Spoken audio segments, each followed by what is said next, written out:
Yo, you dealing with the X Factor. I got everything I ever wanted, and I'll never get that back.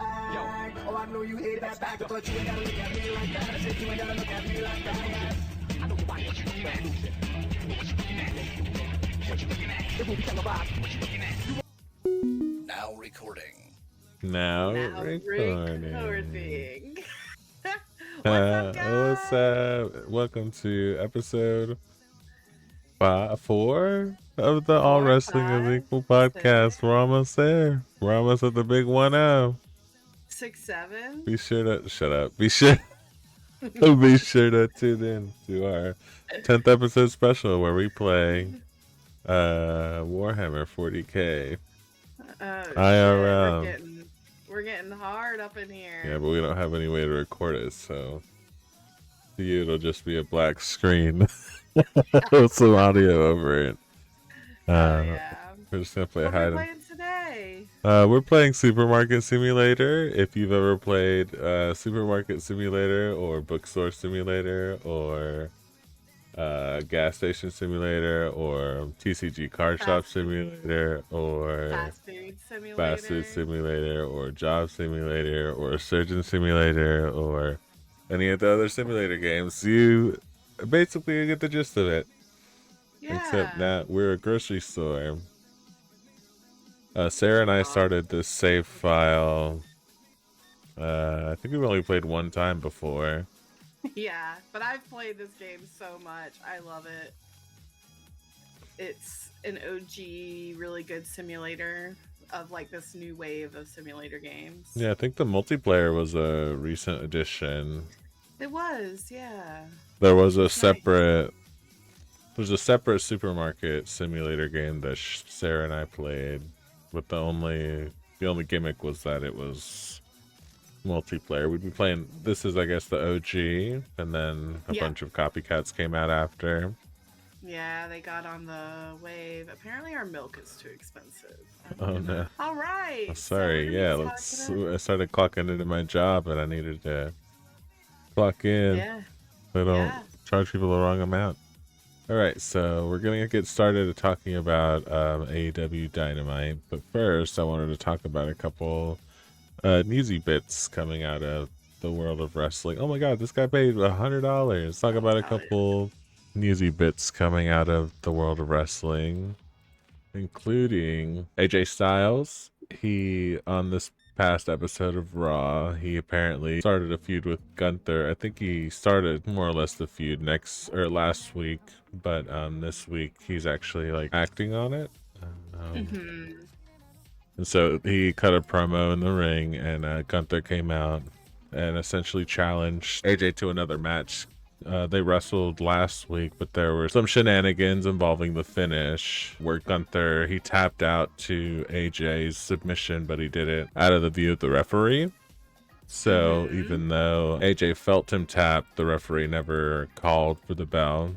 So oh shit, drama, yeah. And so he lets go of the hold, and then eventually Gunther takes advantage because the match didn't officially end, and so he ended up winning the match. So that's why AJ is coming out and saying, hey, I want a rematch. You know what you did was fucked up, so let's fight again. But this time Gunther like goads him into putting his career on the line. That's crazy. Yeah, well, most people have known that AJ's last year was supposed to be 2026, but his contract is set to expire not long after the Royal Rumble, so we don't know what AJ's status is going to be after the Rumble, because he's got no obligation to stay for WWE, and they haven't made any moves as far as renewing his contract, so it's very likely that AJ could lose to Gunther and quote unquote retire. Be the next one on Gunther's list to retire. Yeah. The only shitty thing is that it's in Saudi Arabia. That sucks, dude. But I mean, I don't know. They're contractors, you know. It'd be awesome if I could retire at 40, you know, so good on him. Right. But yeah, it's gonna be crazy because this will be the third person that Gunther has retired in the last like 12 months. We had Gunther's retirement match, which kind of people forget because of the whole Seth Rollins injury, quote unquote injury that ended up being fake, that everybody knew was fake from the beginning. And that's another thing that we can briefly talk about after talking about the AJ thing. And then famously, he retired John Cena a couple of months ago. So this will be the third person that Gunther has retired. Oh my goodness. Let me not. No. Hold on. I only have to give him 50 cents. Hold on. And then it's rumored that Gunther is going to be retiring Lesnar because this year's SummerSlam is, I guess next year's SummerSlam is going to be in Minnesota, which is where Brock is from. Oh, so they're really just riding with Gunther, just yeah, they're giving him, yeah, they're giving him like the career killer gimmick where he just beats all these old men. Well, yeah, it'll be interesting to see. I wonder if this is going to be it for AJ, or if there's a possibility that he could also do an extension on his contract to finish out the year. Or lots of rumors are swirling. Lots of people are speculating what could happen. I mean, it sucks that it's in Saudi Arabia and it's got like that, like rightfully so, stigma. So I'd be curious what the viewership will be like, and maybe that's why. I don't know. We'll see how it goes. I think I would be okay with him going out at the Royal Rumble, but I feel like he deserves a lot more of a retirement run, I guess. But at the same time, he's been there. It's not like like John Cena, where he's coming back after being gone for so long, etc. So. Yeah, it sucks that John Cena's retirement year kind of overshadowed his. But I think he would have wanted it that way, I guess. It didn't seem like he wanted to make a big deal about the fact that he was retiring. Yeah. So yeah, I guess it's better than nothing. But yeah, I definitely feel like he deserves more. I wonder if he'll go to TNA, because they've got that that partnership, and AJ had originally left TNA in 2016 he left TNA before 2016 because he was in New Japan for a couple of years. He was the leader of the Bullet Club after Finn Balor went to WWE, but then Kenny took AJ's place as leader of the Bullet Club when he left for WWE. So it's like crazy, like it's a cool like lineage that they've had. As far as like Bullet Club leader, yeah, the lore. AJ Styles was like one of the big TNA guys. Maybe he finishes out the rest of 2026 wrestling there. Kind of cool. Yeah, like a little short term, and like that doesn't mean that he can't, like, because they do have that partnership, that he wouldn't be able to come back and have matches still. Yeah, he can. You can do what most like legends in WWE do. They come back for like one-off matches at like WrestleMania or SummerSlam, or anytime they're in like Georgia or something, they can have AJ Styles come out and cut a promo, and then like a random heel comes out and like tries to run them down, but then AJ is like, oh, he gets the better of him. That's AJ Styles for you. What a legend. And then that's it. What a legend. What a legend. Okay. All right. Moving on. Other piece of news. Other piece of news. We talked about last week that the Rascals had signed with AEW, and we were talking about how they were a 4-person group. But then randomly we learned that Tre Miguel, one of the members of the Rascals, supposedly been released by AEW, which is like the verbiage that people want you to pay attention to, because he did officially sign a contract, but then before he could make his debut for the company, he was released. And as far as people are aware, as far as people that are reporting or have behind the scenes knowledge know, it's said to come from above Tony Khan. It's coming from over Tony Khan's head, so it has to be like executives at Warner Brothers or at like TBS or TNT or whoever. Like, and although we don't know the details of what it could be, it's a very similar situation to the Briscoe brothers, like Jay and Mark Briscoe. They were Tony and AEW, and the everybody was trying to get the Briscoe brothers into AEW as a tag team for God knows how long, since pretty much the inception of AEW, especially after the pandemic. So Ring of Honor was the first company that kind of made a statement as to what would be happening to as far as the talent is concerned when COVID hit. They essentially made a blanket statement like, even though we are closed down or whatever because of the COVID-19 pandemic, we're still going to pay our wrestlers, essentially. So wrestlers got to, even though they weren't wrestling, they got to get paid throughout the year and a half or 2 years that am I good to open the store, or do you need to order some more stuff? I'm getting a new license and ordering some more stuff. Okay. I'm putting out new stuff.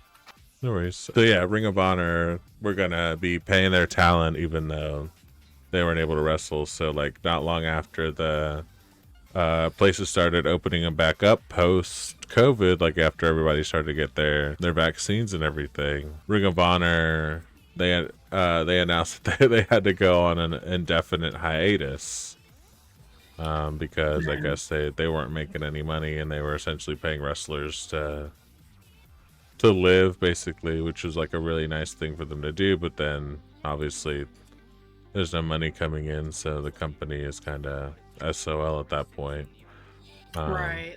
Like, good on them, but also like sucks because they need to make their money. Yeah. So all that happened, and they were trying to get Jay and Mark Briscoe onto AEW television, and it's rumored that because of previous homophobic remarks that Jay Briscoe said on Twitter, that was the big hurdle that was keeping the Briscoe brothers out from premiering on AEW. And like everyone was just kind of advocating for them behind the scenes, but like nothing ever came of it. And it sucks because they finally got Mark Briscoe on the AEW television after Jay died. And it really sucks. But I guess the same situation is happening with Tre Miguel. Like I didn't look into it, but there was some supposedly past like homophobic remarks on his Twitter account from way back when that people dug up, and now they can't be on AEW anymore. And supposedly they signed back with TNA, but if they really wanted to go to AEW with their friends, with their teammates, Yeah. it sucks that they can't now. So that's what ultimately happened, because at first we weren't really sure what was going on. Yeah, because they had that promo segment on Collision where it was just the three of them, and we're just like, oh, wasn't it 4 guys? What happened to the other guy? They didn't show him on camera or anything. Even supposedly the 4 of them were there to either like film the segment or they did it live, but because he technically wasn't signed to the company, they didn't show him on camera. So like they had known for almost immediately, I guess, that they weren't gonna have him on the show, and so that's why they debuted as a trio. I just realized my face this whole time has been this. Yeah, you're pissed about him not being able to wrestle in AEW. Yeah.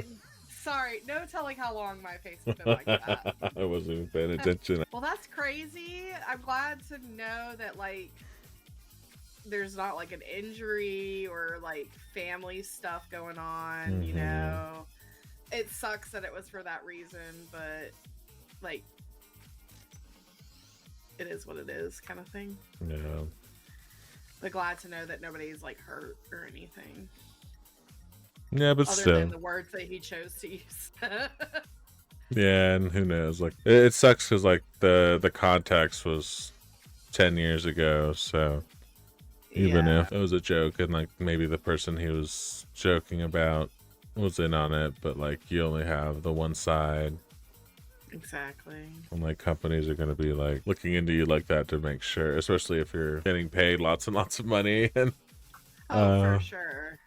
potentially risking any corporate sponsors and blah blah blah. Yeah, especially this day and age. You never know what people are gonna find, and you gotta represent like they care about their assets. Yeah, even though like the people at the company at AEW might not care so much when it's that's why I guess that's why they're emphasizing that it's coming from above Tony.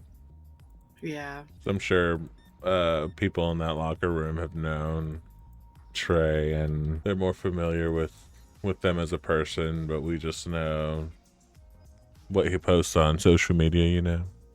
yeah. Crazy. That sucks. But yeah, hopefully we'll get some closure, like a resolution of that at some point in the future. Maybe he debuts back in TNA here in the next couple days.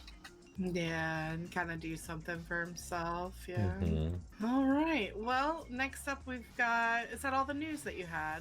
Yeah, so yeah, we're getting ready to talk about the actual show itself. We were watching the first couple segments of Dynamite, and I decided to do previously on AEW Dynamite in haiku. Oh yeah, I forgot about your little poem you wrote. So we'll do. I did 5 haiku. Are you ready? I'm so ready. Okay. Here is my recap of last week's AEW Dynamite and Collision in haiku. MJF beats Bandito. Cosmic Babes come out on top. New Trios champs, bitch. Alright, that was number 1. Number 2. I love it. Brody on standby. Swerve and Kevin 1-on-1. Kenny is somewhere. And he comes out and they have that little segment last week. Number 3. Death Riders, sick of Dawn. Someone is going to die. Nigel started this. Number 4. Will Hobbs finds new job. Shibata loves Hiroshi. Aww. Jet Speed get the win. And finally, Tekla wants the title. Calls Chris Stat a hypocrite. They're all such good friends. Okay. Thank you very I love them much. so much. That was so good. Should we make this a regular thing? I Uh, love it. maybe it'll be a regular thing, but it was just kind of something that came to mind. I was just like, I wanted to do the previously on AEW segment, but I was just like, let me just write a couple things down. And I couldn't think of very many things, so I was like, okay, well, let me just write them in haiku. And I won't have to write as much. And so that's what I did. That's awesome. I love it. Hell yeah. All right. All right. AEW Dynamite. So they're in Orlando, Florida this week. Apparently the collision is also in Orlando, so maybe it was taped right after this. We'll have to see. Oh, nice. And Taz is back on commentary. It's been crazy. It's been a couple months now since Taz has been on commentary. Yeah. Yeah, we had Brian Danielson for a while. Yeah, and then it kind of rotated between like Nigel and I guess Don whenever he was around. Anybody who had a chance like came out and did guest commentary, but it was mostly Excalibur and Shivani. Tony Schiavone. Yeah. Tony Schiavone. There's a YouTube video I watched about half of it, maybe 3/4 of it, where MJF onto a like theme park podcast or whatever. And he's talking about how much he loves theme parks, and he talks about like the first time he went to Disneyland, he rode on Pirates of the Caribbean like a million times. That was like his favorite ride, and Cute. it's just crazy because he's not necessarily a Disney adult, but he just likes going to the park the same way someone likes wrestling. You know, you just kind of like escape, Yeah. and just kind of immerse yourself into the world, you know. But it's That's awesome. awesome. Yeah. But enough of my ramblings. Let's get started on the show. Yeah. So the show starts with Tony Schiavone in the ring, and he's getting ready to interview Max. And so he announces, and Max comes down, makes his entrance. He has all of the pyro again. Again, he's just the set budget for the week. Like, if he's there, just know that there will be pyro. He's budget. either wrestling or he's doing a promo, but he's gonna have that pyro, and we can only do it once because Yeah. it's $100,000 every time. They basically go over his recent success defeating Bandito last week for the title, and he does your typical heel things. He runs down Orlando. I think he compliments Disney. I think he mentioned something about going to the parks and stuff, because he's like, when I won this belt, I said I'm going to Disney World, and I wasn't lying. I went to Disney World. So funny. He runs down Bandito, and then eventually Brody comes out, and you can tell throughout the entire segment that MJF is terrified of Brody. Yeah, Because he's like an intimidating guy. He's got about 6 inches on Max at least. He's gigantic. He's huge. So just by his size alone, you can tell he's relatively credible as far as a title contender for Max. And Brody literally threatens to kill him. Literally threatens to murder him. He says, how about I shove my fist through your chest cavity and rip out your spine. And I feel like that's grounds enough for Max to want to get out of there. So he's just like, yeah, you know what? I just talked to Tony Khan, and he said it's probably not a good idea that I wrestle you. But it's not because I'm scared. I just know that I don't want to like expose you as a fraud, you know, kind of. Even though you're as big as you are. It's like, you're all bark and no bite, blah, blah, blah. And then so Max pieces out. Yeah, and one thing I did want to say too, like basically, MJF tells Brody like you need to be elite level champions, and that will come back later.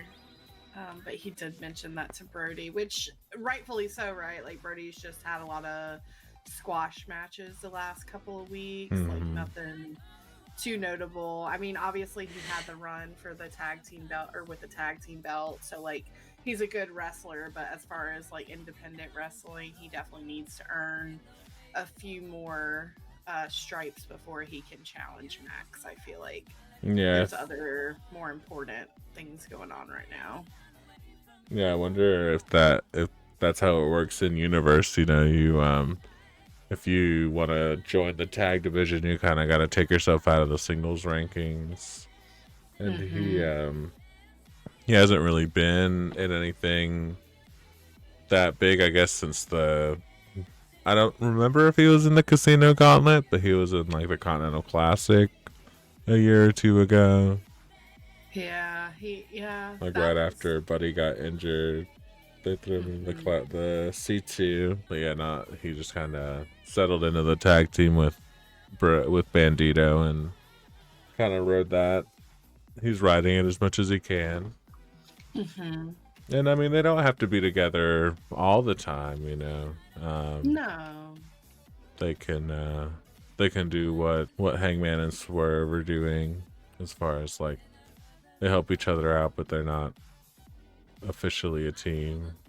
Right, they're not like a name tag team going after tag team belts and all that stuff. So I wonder when Brody's gonna challenge for the belt. I think it'll be in Australia. That would, yeah, that would be a good amount of. Well, that would be what pay-per-view is that? Oh, they're doing like a Grand Slam in Australia, like a special Oh, Dynamite, that's like they right. did Yeah, last year. that would make sense because it's like it's a good contender. Or good, like, it'll be a good match, but it doesn't have to be like a pay-per-view match. It could be one of those special Dynamites for sure. I could see that. Yeah, and we can discuss it as we get into the show because there are going to be a couple title matches next week that Yeah. they build up to in the show. After the promo with Brody King and Bandito, Brody King and MJF, they did a highlight reel of Maximum Carnage last week, specifically focusing on the trios win where Hangman and Jet Speed won the belts off of the Ops. It leads into a backstage segment with Jet Speed talking about them just being hyped that they won the belts, and they're just like, okay, what should we name our tag team? And I can't remember what Hangman said. And Or it was Kevin. Not yeah. What did Hangman give a name? I don't think he did. Air Horse One. Oh, Probably yeah, 'cause not. there was something Something about rodeo. horse. Oh yeah, Jet Speed Rodeo or something, which was a reference to Jet Set Radio. I think I mentioned that game to you. Because I used a lot of the soundtrack for my YouTube video when I was playing Lucia.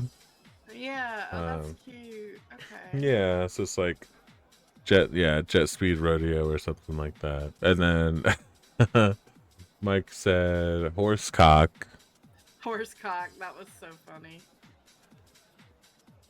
And Hangman, I'll have to see if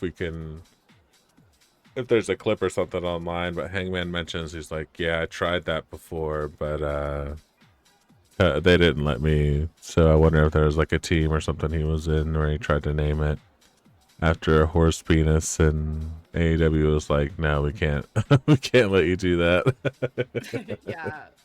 Horse penis. But horsecock's funny. Yeah, horsecock is funny. They were chanting it during the matches going on tonight, because they're basically talking about like, oh, Mike, you have a match with Samoa Joe and you have a chance to beat him and like really leave your mark here in the singles division. And then last week Kevin challenged Swerve to a match on this week's Dynamite. So Hangman just has a couple little words to say to each of them, basically wishing them luck and hyping them up.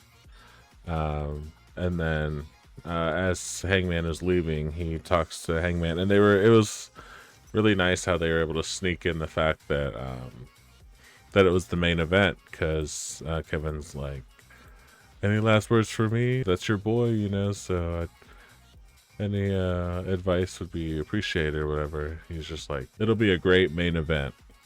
And like they'd made no mention up to that point that it was the main event. But it's awesome. I thought that was a really nice touch too. It was really cute because they're leaning into like Hangman being this like experienced like example, like sticking with the like world champion feel, for him, and just like a nice mentor. Not that like for my, I mean, I feel like Mike's pretty experienced in a sense, but specifically for like Kevin, it's really cute, like to lean into that like mentorship for him. It's very reminiscent of he and like, I guess, AR Fox were together last year, the year before. They were fighting Darby and Nick Wayne. They were both kind of like trying to be that mentor figure to Nick, but it's good because like Swerve's got a little baby now, and Kevin. Yeah, it's really cute, and we'll get to the match, but I think you can tell that just in the interactions and things like that, that Kevin has a lot of respect, obviously, for Swerve, but also Swerve recognizes how good Kevin is. I mean, you can see it in like in his demeanor and stuff. He really I feel like he respects Kevin, and that he truly is going to be a star one day. So, oh, for sure. So yeah, all that backstage segment leads into the first match of the night, which is Speedball Mike Bailey versus Samoa Joe. A little odd that Speedball just got done talking to all of his friends and comes out alone, knowing that Joe as the heel would not be coming out alone. And if he did come out alone, it'd be a matter of time before Shibata and Hook came out, which is exactly what happened. Yep, exactly as it would be predicted. It started off as a really, it was just a very hard-hitting, just kind of stiff Samoa Joe match. You know, he's going to give it to you, so he expects it back even harder. And that's just kind of good. I was just gonna say, even I think that they did a really good job at painting how the match was gonna be with the backstage segment with Hangman. He's like, Joe's gonna hit you hard, but you're fast, you're quick. If you can survive him, you'll be fine. And so, when looking at the match, I really felt like, Joe appeared very exacerbated from how fast Speedball was, but at the same time, like you said, they were fucking beating. Joe was hitting hard. He was beating the shit out of him. So I thought that was really cool, that they painted that picture, and then that's exactly what we got, and it was expected to be that way. So every time that Mike would try to get into a striking exchange with Joe would just come out on top. Mike would just be kicking and kicking and kicking, and then just one chop would take him down to the ground, and he would just be like, oh my god, just sitting there and selling for a couple of seconds. Yeah, he was like, fuck, dude, that hurt. It's ridiculous. Yeah. And then so the ops didn't come out originally with Joe, but it didn't take long into the match before they come out and start, one starts distracting the ref while the other attacks Speedball. Very interference heavy, this match, even though I guess logically the babyface wants to do it themselves, so they kind of have to deal with it to try and overcome the odds. But man, if still team, hello, it was very ridiculous. We knew that they were backstage because we just saw them, so they're this new tag team that's establishing themselves as a team, I guess, but where the fuck were they? To me, that was very frustrating as a viewer, because it's just you're just gonna let them beat up on him. Yeah, even Excalibur on commentary was just if Joe's so good at what he does, why does he need to cheat? Or why do the ops need to be out here? So Shibata in particular does a really cool spot where when Hook distracts the referee, he suplexes Mike on the apron, and then he rolls off with him still in the suplex position, and he suplexes him on the floor, and then he fucking he gives him a knee breaker, which is shit looked like it hurt. Yeah, it was crazy little sequence there. It was awesome. But it also played into the story because Joe was working over the knee a lot. Yeah. Throughout the course of the match, which is good because Mike, he's a Taekwondo black belt, so you do want to try to neutralize his kicks as much as you can. Yeah, definitely where his strong suit is. So lots and lots of interference. Mike, his teammates fell asleep in the back for about 25 minutes, and or they just weren't paying attention to the monitors or anything. And Joe, he keeps trying to get Mike to tap, but he just doesn't. He doesn't want to tap. He just keeps either breaking the holes or just not tapping. But I think ultimately there was one last little bit of distraction where Mike was on the top rope and the ref was distracted again, and then Joe got him off the top rope and was able to hit him with the muscle buster to win. The only silver lining, and I guess this is what they were going for in the match. It makes Mike look really, really strong or really, really good because basically it took 3 ops to put him away, and like he took everything and just kept coming back until that last little bit, and it's the muscle buster. It shows like best move, so it's gonna put just about anybody away. So Definitely. I thought this was a really good match. A couple of things that I noticed going back to the promo at the beginning, we got horsecock chants in the crowd, which was really, really funny. There was a spot where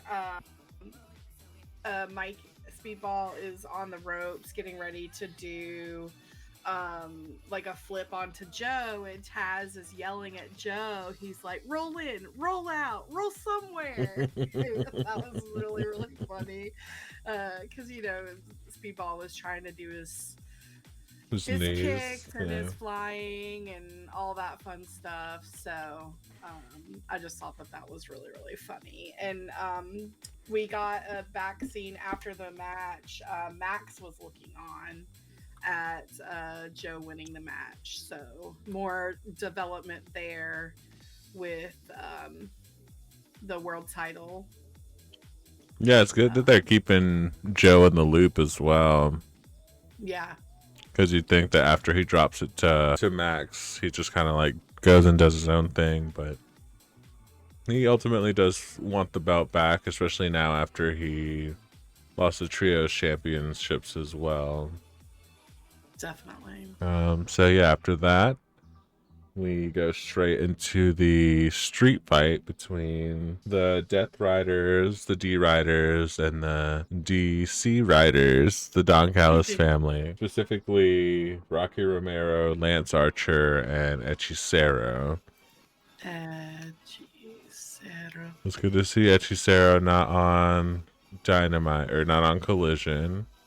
Yeah. He got himself a little spot on Collision, or on Dynamite, excuse me. I mean, it's your typical like plunder match, where they grab a bunch of stuff from under the ring and smack each other and throw each other through tables. They made Lance Archer look really strong in this match. More so a little later in the match, but yeah, it took like basically takes all of the Death Riders, take out Lance Archer for a long enough time that the rest of the Death Riders can get the win. Their end goal throughout the course of the match is to isolate Jon Moxley and kind of try and injure him ahead of the whatever rematch that they're trying to get for either Kyle or whoever at this point. It doesn't seem like Kyle is too interested in the TNT title anymore. No, it's quite funny because Don Callis is really pushing him to like focus on that, but he's revolting, and he reminds me of like a child athlete in a way. Like where he's got all this pressure. Yeah, he's like, I don't want to play basketball anymore. I want to sing in the musical with my girlfriend. Yeah, something like that. Yeah, because you assume Kyle is trying to move on to bigger and better things, and you'd assume that if not the Continental title, then the International title, which Okada has, or maybe he tries to win the New Japan title like Takeshita did. Ooh, so with everything going on with the Don Callis family, I swear to God. Okay. You'll love editing this video, by the way. I'm just mentioning it because of my face that keeps changing. Yeah. Because I'm using my number pads, which is what is bound to change my VTuber face. Oh heck yeah. I can't wait. Anyways, so yeah, with everything going on with the Don Callis family, with like potentially them splitting up, maybe the Continental or the International title with Okada would be a nice feud. That would be really to like tie in everything going on with the Don. I didn't even think about that. That would be really good for Kyle. I guess you try to win it off of Moxley before the next Continental Classic, because I mean it can be defended in a match like that, but I don't think it's never changed hands like that. It's never changed hands before the next tournament. Well, no, the international, the one that Okada has. Yeah, oh yeah, maybe, but for now, I guess they're trying to focus on Moxley. Yeah. Because they want it back for either Okada, or maybe they like soften somebody up for Takeshita to come win it off of him, or for Kyle to win it. I guess we'll see. John introduces a barbed wire board with thumbtacks and broken glass on it. He wants to slam somebody on it, but ends up getting slammed on it himself. So it's been a while since we've seen him bleed too. I just want to note that, like, ever since he's been on the Continental Classic run, obviously, like, the rules are a lot more stringent for those title matches, but like through the whole Continental Classic, his whole baby face resurfacing, like, it's been a while since we've seen him bleed. Right. So it's a little gut wrenching after not seeing it for a while. Yeah, I think the last time we've seen somebody bleed in a match was Darby, when I guess he fought Gabe Kidd at World's End. But I mean, people bleed all the time in AEW, so I mean, there's no telling. Yeah. Who's bleeding and who doesn't bleed. Yeah, because we're just so like desensitized with everything that they've done over the last year or so. Yeah, so maybe they're trying to tone it down, I guess, with the blood. Yeah. So yeah, I guess their game plan essentially throughout the course of the match was to weaken John, isolate John so they can just kind of beat up on him.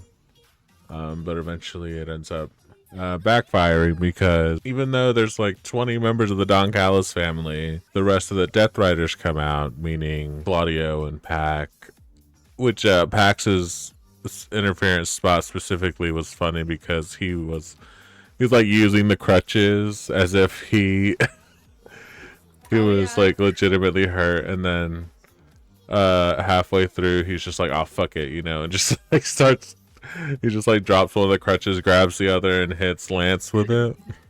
Yeah, that shit was so funny. He just like does it, like when he takes his crutches out of his arms, he like just doesn't sell that there was actual foot injury or ankle injury at all. He's just like, meh, okay, let's use these crutches to beat some ass. It was really funny, yeah, but eventually you have all the Death Riders come out to help John and Pac win John and Yuta and Daniel Garcia win their match. Am I gonna open the store? Yeah, I'm gonna check people out this time. Okay. Give you a break. No, I want to. Okay. Was that okay? Yeah, good. Oh yeah. So yeah, nobody in the Don Callis family comes out until after the match is over, right? Hold on. To the table. Well, Marina, I think, No, they just kind of won. Nobody else really came out to help. Yeah, nobody came out. Yeah, you're right. But it was awesome because Marina got a spot against Lance where she reversed his choke slam into like a triangle.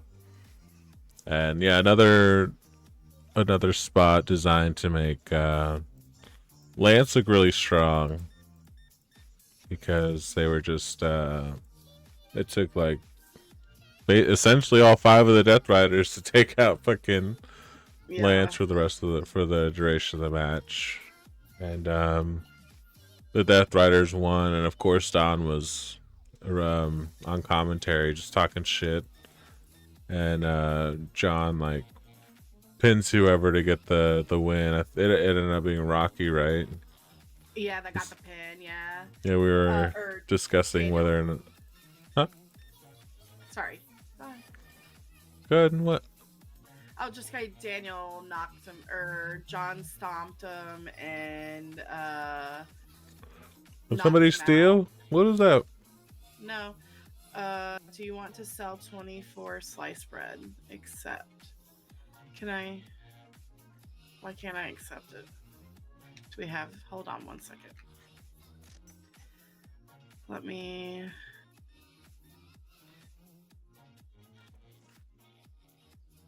Purchase. Key. Accept. Why is it? Why does it not let me? Maybe can you press P and see if you can accept it? I did. I just did. Okay, sweet. All right, where were we? Sorry, yeah. So, it took almost all the Death Riders to take out Lance. He looked really strong, and after John got the pin on Rocky, because we were debating on whether or not it would be Hechicero or Rocky Romero to take the pin, John basically rolls out of the ring, and Don, because of course he's on commentary talking shit, he just stands right next to him like a fucking, like somebody's angry dad, just like, tell Takeshita that he knows where to find me, essentially, because he seems to be really concerned on getting his win back over Takeshita. Yeah, tell his boy you know where to find me. That was really funny. Tell your boy. Tell your boyfriend. Don getting Takeshita into all these fights. Yeah, and it was really funny because Don was basically a pussy the whole time, running off. Oh yeah, he ran off like once or twice. Or he at least ran off the one time, and then he didn't get a chance to run off the second time because John was like, he like cornered him. Yeah. It was really funny. Yeah, Death Riders win here. So I fully expect that eventually we'll see that Takeshita match with John again, which I'm okay with. That would be an incredible match again. It's always great to see them wrestle, especially Takeshita, because he's been doing this thing in Japan, so he hasn't been on AEW television all that often. Especially like during the latter half of the year. He won the G1, and then he was New Japan champion not long after that, so He kind of just went and did all that. yeah, he just left he didn't even leave a note or nothing. Nothing. He's just like, I'm gonna go be New Japan champion for a while. Yeah. I'll be back. I'm like, okay. Have fun. We'll be right here, I guess. All right. Next up, we had a promo with the Triangle of Madness. Essentially, Tekla wants that title shot next week that Chris had mentioned to Tekla's, like, tell me when and where. And so Tekla wants it next week, I believe on Dynamite. And then also, Julia actually challenges Willow to the TBS Championship, which... honestly, I don't know why I didn't expect that to happen, but I didn't see that coming. Yeah, apparently, so Julia was TBS champion, and she got hurt during her reign, and I guess she ended up having to drop it to somebody. Julia lost it to Willow, and it was a cool little callback because Julia said something along the lines of, I never got my rematch with you. Yeah. Didn't she get married? Wasn't that around the same time? I don't know. I think married or something. I think she'd been married for a while, but Oh, okay. yeah, because I remember it wasn't long after she debuted that, of course, like wrestling fans are just like, oh, it's a girl. Yeah. Is she single or is she dating someone?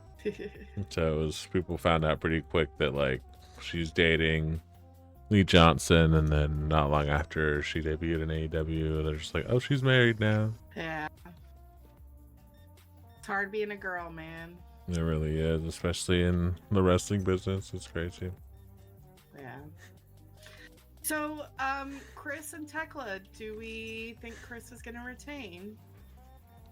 I would think so, only because okay, so yes, I think Chris would retain. But what I want to know is if we're trying to build to the show in Australia, why are we having so many title matches next week? Because there's also a tag title match next week as well. And then there's the match between Julia and Willow is happening on Collision this Saturday. So it kind of like discounts like these matches because it's like they're not gonna change hands, not on a like all on a pay-per-view. Like, what's the point? Like, you're just setting it up without like just hold it for the pay-per-view kind of thing, because then that way there's a little bit more stock in those matches. Yeah, you have a little bit more time and you're able to care, I guess, for lack of a better word. Because it's up to AEW to give us a reason to care about why these two people are fighting. The same thing happened this most recent episode of Raw, because they're doing their the European tour, so they had a couple shows in Ireland.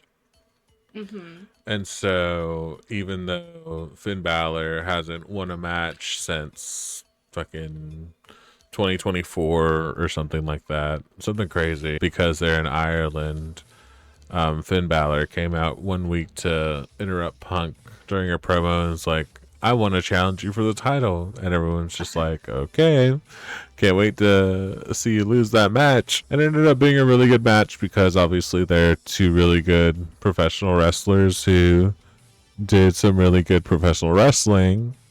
But as far as the story is concerned, it didn't do a good job of building Finn as a credible challenger before the actual match itself. So yeah, it was something that it was good that it was a good match, but there was never any doubt that Finn would beat Punk for the title. And like, if he did, it would just kind of be like, what the fuck, you know, like, why would you do a title change? Why are we doing all of this weeks before a special event, pay-per-view, what have you? And it makes you wonder too, we're so close to those, like, what are the quality of matches that are going to be on that show?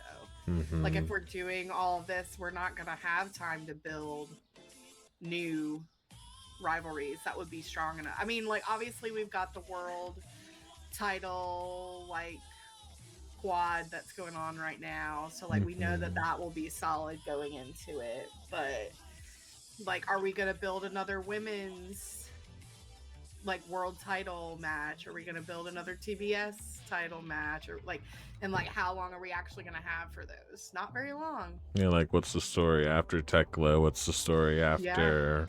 Yeah. Or I mean, they do a good job of building Megan and Marina, but that whole we'll get to it a little later in the show.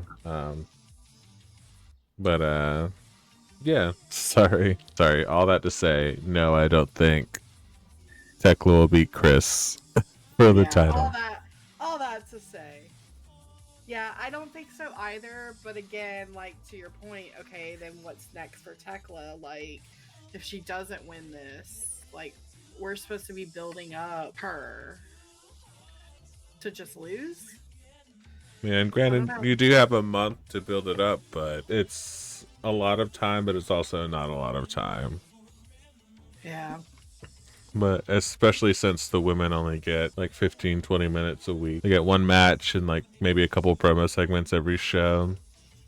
So, I mean, you really only have a choice to build your stories through those little backstage promos. And like, if you really care, you would have to look at like people's like social medias and like what are they posting about the other person on Twitter and blah blah blah, you know. Yeah. And like, who has the time? All right, match number 3. Was that match number 3? Yeah, they had a little spotlight match. Alec Price and Jordan Oliver versus FTR. It was a showcase match for both teams in a sense. It does a really good job of building up FTR for their match against Davis and Doyle next week because they haven't wrestled in a while.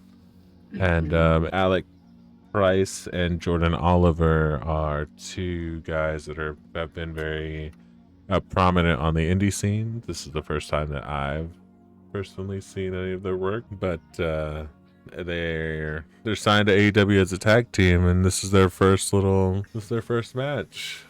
Yeah, their little debut. It's like, and it was weird because like we didn't get any like hype for them or anything, and like they're so not known by me or you, and you didn't have a reaction or anything, so I was totally expecting it to be like a squash match in a way. I was like, oh, they're just another, not necessarily jobbers, but just like another low card team. Yeah, it's awesome. They got an entrance and everything. Yeah, so I thought it was interesting because I was like definitely expecting FTR to win pretty quickly, but they didn't. They actually put on a really good match. There was a lot of trying to do like flippy dippy stuff, like jumping around FTR, like using their speed to their advantage. Yeah. But then Dax would just like cut them off, like grind the pace of the match down to a halt, and they did that a couple of times. And I started getting vibes of the Action Andretti versus Chris Jericho match, because you remember. Yeah. He beat him. Yeah, Action Andretti beat Chris Jericho, and we it was so like out of nowhere. I can't remember if it got him a contract or if he had already been signed, and then the match with Jericho and the surprise win and blah blah blah. But yeah, I started getting those kind of vibes because they were like you said, it wasn't a full-blown squash match where they just they were in and out in 2 minutes. They actually got a lot of hope spots in and got the better of FTR on a couple different occasions. So I was interested to see if they would actually do it, because I mean FTR, they're building for the tag title match next week, but I feel like they could take a loss, which is kind of like it gives Davis and Doyle a little bit more momentum going in. Oh my god, those fucking cars are like ramming each other. Sorry. Oh yeah. Yeah, I'll have to clip it from the review. So yeah, it gives Davis and Doyle more momentum going in by taking momentum away from FTR, because like it's like, oh, maybe they're slipping, maybe if they lose to these guys, maybe they'll lose to Davis and Doyle next week. I like how AEW is able to make their squash matches a little more than just a squash match every once in a while, just to kind of like keep people from getting tired of it. Yeah, definitely. Especially with the two like Brody matches these last couple of weeks. It's like filler. Yeah. It starts to get boring every once in a while, so it's nice that they're able to switch it up like this. Yeah, definitely. I was impressed with these guys. They gave me like Nick Wayne vibes. They're definitely like young, but they seemed pretty like talented. Yeah. So I think it'll be interesting to see them do their thing. Yeah, I wonder if they'll spend some time, a couple more weeks in AEW, and then like move down to Ring of Honor, or if they'll stick in AEW for a little bit before. Yeah, true that. Yeah, it's exciting. Another instance of AEW looking towards the future. They're looking towards the future of the tag division with not only Jet Speed but also these guys now. Next, we had a promo segment with Chris responding to Tekla. So it's essentially Tekla beating Chris. It was essentially like an eliminator match where she gets a title opportunity versus the champion. And then Willow is also there, and she accepts Julia's challenge because she's also a fighting champion. And then Harley will also be there, and she will punch you in the face. She will punch you in the face. I thought it was really cute because, like, obviously Willow's got her match and Tekla's got her match, and Harley's just like, "Yeah, I'll be there for all of it." And then she like threatens Sky Blue, right? She's like, if you get involved. Oh yeah. It's gonna be Just Sky gonna be Black there, and Blue yeah. or whatever. Or whatever. Yeah, it sucks because Sky Blue doesn't have anything to strive towards, I guess, other than trying to help Julia beat Willow. Yeah. And the same can be said about Harley. Nothing really for her to be there, except other than just to be there. Yeah. All right. After the promo, we had our fourth match of the night. This one was built up last week. It was Kenny Omega versus Josh Alexander 1-on-1. They're both from Winnipeg, the same province in Canada. Oh yeah, they were. Even Josh had little Canadian boots on. Yeah. Really trying to sell the fact that they were both Canadian. Yeah, he's from and so Canada. it adds a layer. Don was also back out because he came out with Josh to commentate on the match. But even though he was there to support Josh, he always had something nice to say about Kenny. He does. Very interesting dynamic there. Yeah, because he almost feels like remorseful, I guess, for what he did. But it was kind of funny where so they attack Kenny as he's making his entrance before the match even starts, and then Josh is like beating up on him for a second, and then Don sneaks in a cheap shot. Yeah. And the commentary is just like, well, I mean, the match hasn't started yet, so It's I mean, legal. Kenny could technically hit him back if he wanted to. Well, he's just like, he's selling, so it takes him a second. But this is another really hard-hitting match. They're doing a really good job of building up at least Josh as the next big guy in the Don Callis family. Which is good, because like I would hate for them to be like talking about the downfall of the Don Callis family and not have a trajectory for it. And like I like the idea of it. I think we've talked about it, like being like a rotating faction. Yeah. Of like bringing people in to like lift them up, and then when they're where they need to be, it's like, okay, then sign them off and get new talent. Yeah. So I'm glad that they're like shifting and building up Josh to be the next big star for the Don Callis family. So yeah, because they're putting Josh up against like Hangman and Swerve and all like some of the biggest names in the company. So even though he's losing for now, but this time next year he could be beating Max for the world title, like. Yep. There's a spot early on in the match where Josh tries to get the win, and I think it really sells how much wear and tear is on Kenny's body, because he has to use the ropes to break up the pinfall. He doesn't kick out, but he even though it was only a couple minutes into the match, it does a really good job of selling the fact that he's in a lot of pain. Yeah, he's like, I'm getting too old for this. Yeah, and like they're always just putting over the diverticulitis on commentary, and like, oh my god, so many feet of intestine were removed from Kenny while he was out with his diverticulitis. Don also, like, throughout this match too, he kept you mentioned how he's always got something nice to say about Kenny, and like he's having remorse. He even like checked on Kenny at one point, where he's like, oh my god, is Kenny okay? And like I was totally expecting him to like beat him, but like the ref like noticed it and like was like, don't you even get up and touch him. Yeah, like, he looked like he was getting up to try and like sleep in a stomp or something. Sneak in a stomp.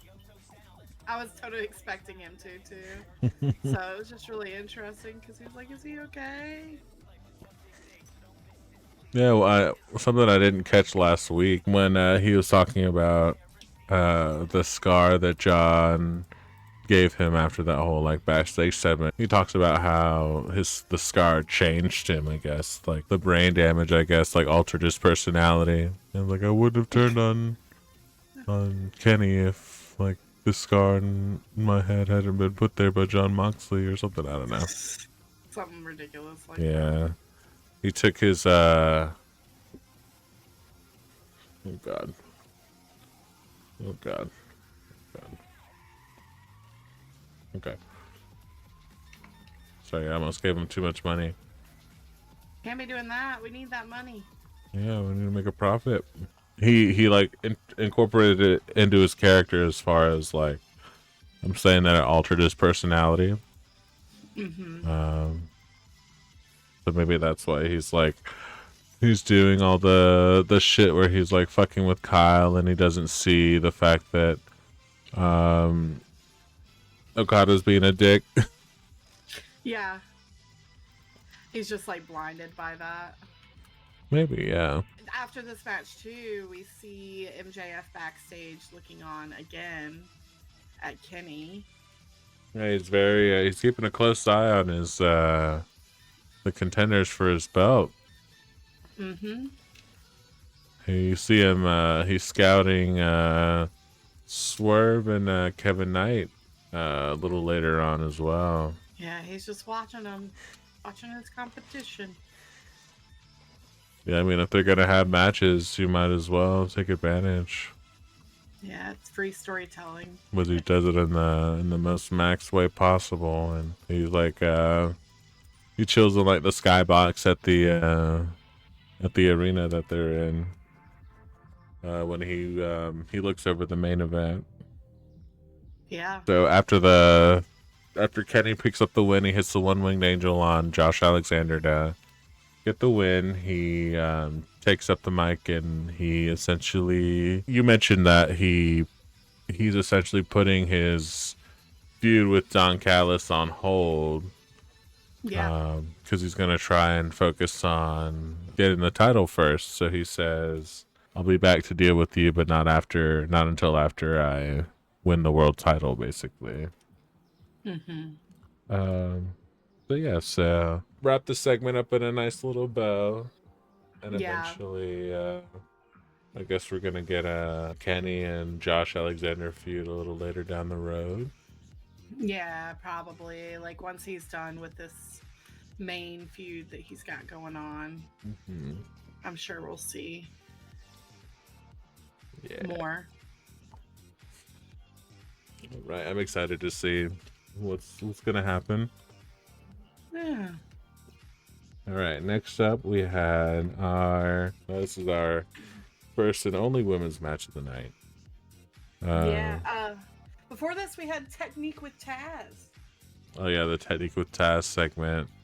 I've never seen that before. Yeah, apparently you've never seen these segments before, but it was so Taz, he wasn't in AEW right away. It took a couple months before Taz was introduced into the company, and then a couple months after that was when Team Taz started, which was his little faction, and he is meant to be like an analyst, I guess, as far as the his role at the booth or the commentary table is, because like the commentators are meant to be quote unquote journalists.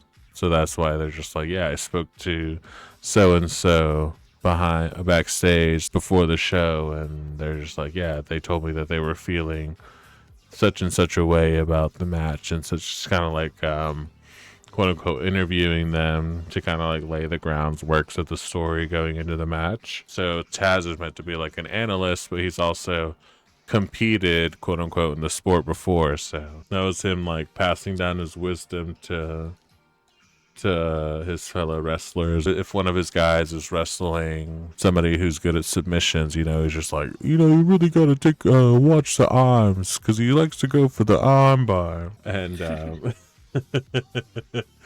yeah, he just does that, and then he just like says not random names for moves, but it's just like instead of using what a wrestler would call the move, he calls like what it's known in Japan or something. Like his submission and like the submission that Hook uses is called they call it the Red Rum or the Taz Mission, but it's really called the Kate Hajime. Like a pretentious type of wrestling fan will be like, I'm not gonna call it the Rock Bottom. I'm gonna call it the Uranagi because it's a Uranagi. Even though The Rock uses it and calls it the Rock Bottom, it's a Uranagi. Blah blah blah. Anyway.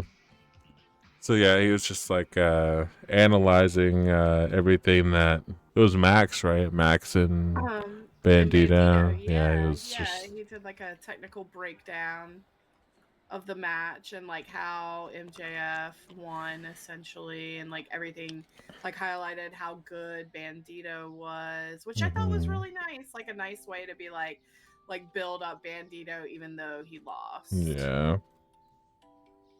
Yeah, because he wasn't on Dynamite this week.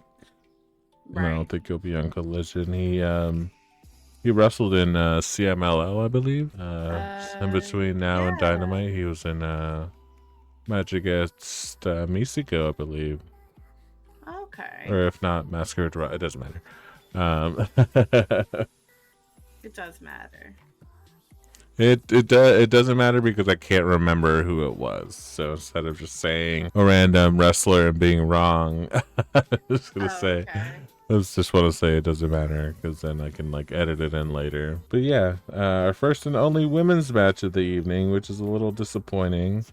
They got 2 promo segments, but only one match. Yep. Penelope and Megan Bayne against the Timeless Love Bombs. Now, which is it's gonna be a little interesting to see how they explain Marina's involvement in the group now, because essentially, I guess all of the Death Riders turn face along with John Moxley after they all started ganging up against the Don Callis family, because they had the promo on Collision where they're just like, who the fuck do you think you are? You know, like we're gonna fucking kill you, basically. And Marina only really joined forces with Megan Bayne to be in the tag title tournament because of Penelope's elbow injury. So now that Penelope's back, they kind of have to figure out what they're gonna do, because Marina is still technically a heel if we're going by the feud with Tony and Mina. Yeah, is concerned, but the rest of the group is babyface. So that part of this match was a little awkward. Not to skip too far ahead, but essentially Marina comes and essentially takes Tony out of the match while Penelope and Megan essentially take care of Mina and ultimately end up getting the win. They emphasize Penelope's recovery. Apparently she was supposed to be out for longer, but just being really diligent about her physical therapy and all that, she was able to return a couple months ahead of time, which is good on her. It shows like her dedication to wanting to be back at wrestling, because she had been hurt before, and that's essentially what kept her out of action for a while. So like she was hurt, she came back, everybody was like, oh my god, she's back, and she wrestled for a couple of months and then got hurt again. Yeah, so I'd be pissed. Yeah. So she's ready to be back to work. Yeah, because she's popular. You know, she's been in AEW since the beginning. Yeah. So yeah, it's awesome to see. Good for her. So yeah, it's gonna be interesting to see how they write Marina out, or if they do, now that Penelope's back. So they're still doing the Doomsday device. I mentioned last week that I don't think I like the fact that they're using the Doomsday device, because people are falling on the backs of their heads and getting hurt. But apparently that's Megan and Penelope's move. Hopefully they stop it soon. Yeah, hopefully. Anyway, and then the last match, the main event, was Swerve versus Kevin Knight. Last week, Swerve mentioned, or excuse me, Kevin was talking to. Oh, we're open. I'm late for work. I'm late Before for you work. start on that, we had a highlight from CMLL where Roger Strong beat Hechicero to become the #1 contender for the CMLL championship. They mentioned it last on Collision during the backstage interview with Roderick, but yeah, this time they're actually had footage of it, which is nice. Yeah. So that will be interesting. We get to see Roderick versus Claudio. Yeah, it's happening next. Excuse me, either next week or on Collision. Yeah, so it'll be fun. It was good. It's a nice little like mini feud that spawned out of the Continental Classic, which I assume that Roderick's Continental Classic would end with him at 0 points, and he would kind of use that as fuel to get away from the conglomeration, you know, because he's just like, you guys are too worried about being my friends, and I can't win a fucking match because of it, blah, blah, blah. Right. But his only win being Claudio, now they're kind of having, Claudio and Roderick are having their little mini feud similar to how Kyle and John had theirs, leading up to Blood and Guts and Full Gear. But it's awesome. It's like a lot of independent wrestlers, and a lot of wrestlers in WWE as well owe a lot to Roderick Strong, because he's been wrestling since he was like 15. He was a kid, very innovative, just kind of always been kind of like an unsung hero. It's good that he's getting his flowers now in AEW. Yeah. So yeah, they're gonna have a match for the CMLL World Title soon, which I'm excited for. So yeah, next up we have the main event of the night, Swerve versus Kevin Knight, and we see MJF in the audience, or like up in the stands with some champagne, having some bottle service, just costing the company so much money. Yeah, it's weird because for Speedball's match and for Kenny's match, he was watching on the monitors, but for this match in particular, he was watching it live in the stands. Yeah. Maybe because it was the main event. Yeah, maybe just a way to get hit. Yeah, that's probably why. In this match too, I guess Swerve had a close friend pass away. So he dedicated this match to his friend. I think the name was Prophet, maybe. Oh yeah, he wore had like a little arm. Yeah, a little armband with his name on it. He was one of the producers on Swerve's newest song, on his interest music and stuff, and I imagine they made music together for a while. Yeah, that's sad. I know, it is really sad.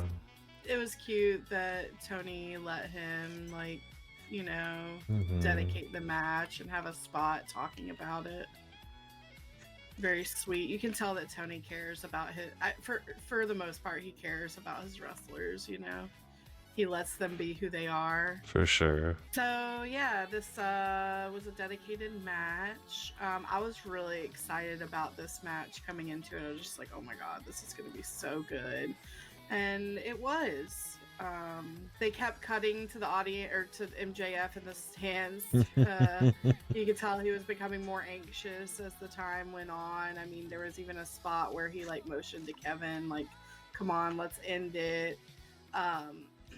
Let's end it. What the hell? Yeah, just end it. It was really cool because, in the beginning of the match, playing to the whole like mentorship kind of thing for like Hangman, and maybe eventually Swerve too, like the whole like show of respect for Kevin Knight and how good he is. They were doing like a bunch of floor scuffling, and then all of a sudden Swerve just like picks up Kevin Knight and just throws him and slams him in the corner on the other side of the room. He's like, "Boy, sit down." I just thought that was really funny. Because like Kevin was like they were just, how do I say it, they were just scuffling, you know, and like not getting the better of each other, and Swerve just kind of got tired of it, and he was like, "Boy, get sit down."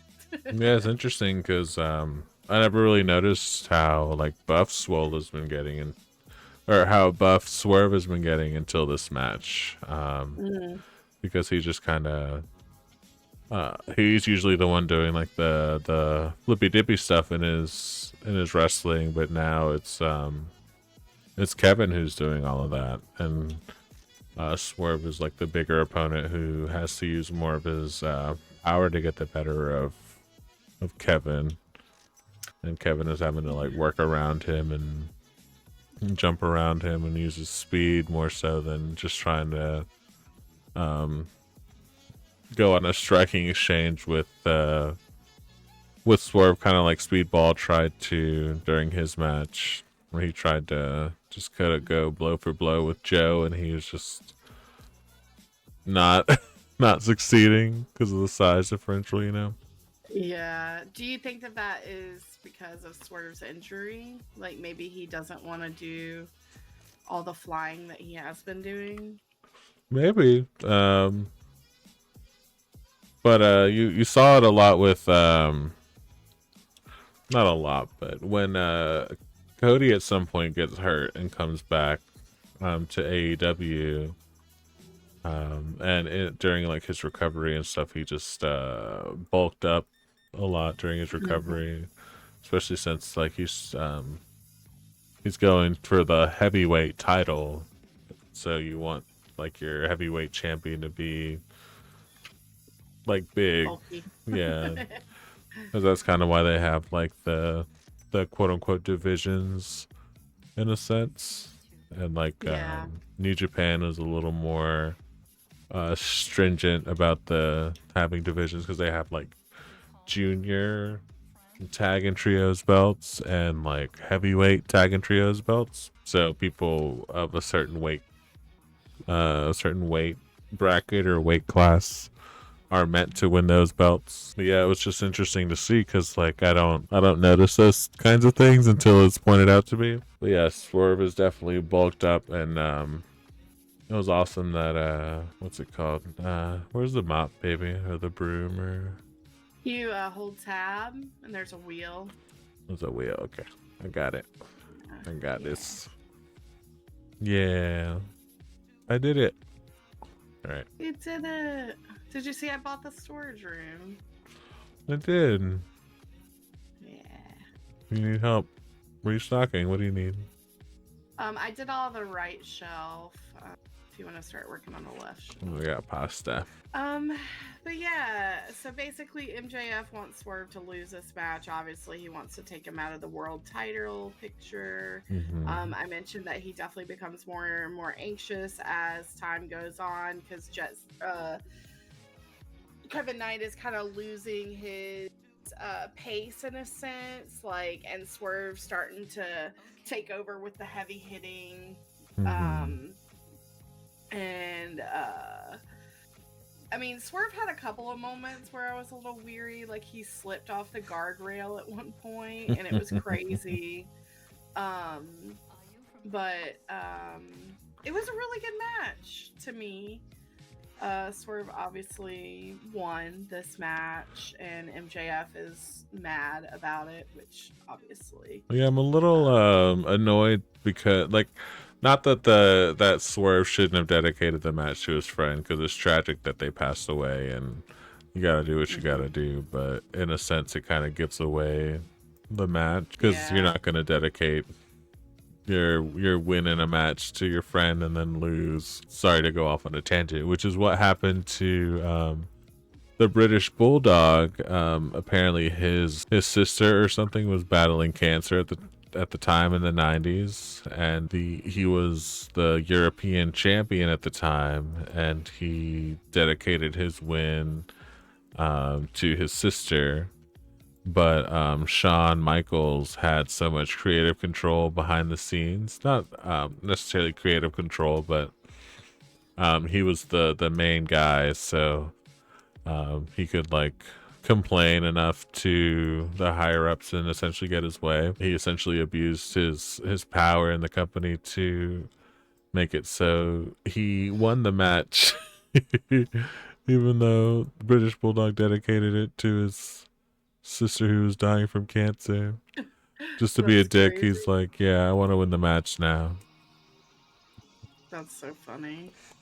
It was fucked up. But yeah, it was a very, very good showcase of Kevin Knight, and hopefully there's more of this in the future. Like, they had the whole year to build these guys up. It'd be nice to see.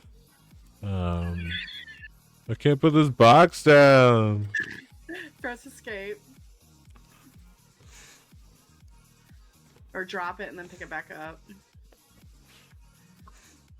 And then just click at the top, like aim your left clicker right there at the top. Nope. Yeah. What the fuck was that? You just aim upward and left. I did. Okay, we can end the day. Anyways. Our stream messed up at the end. What?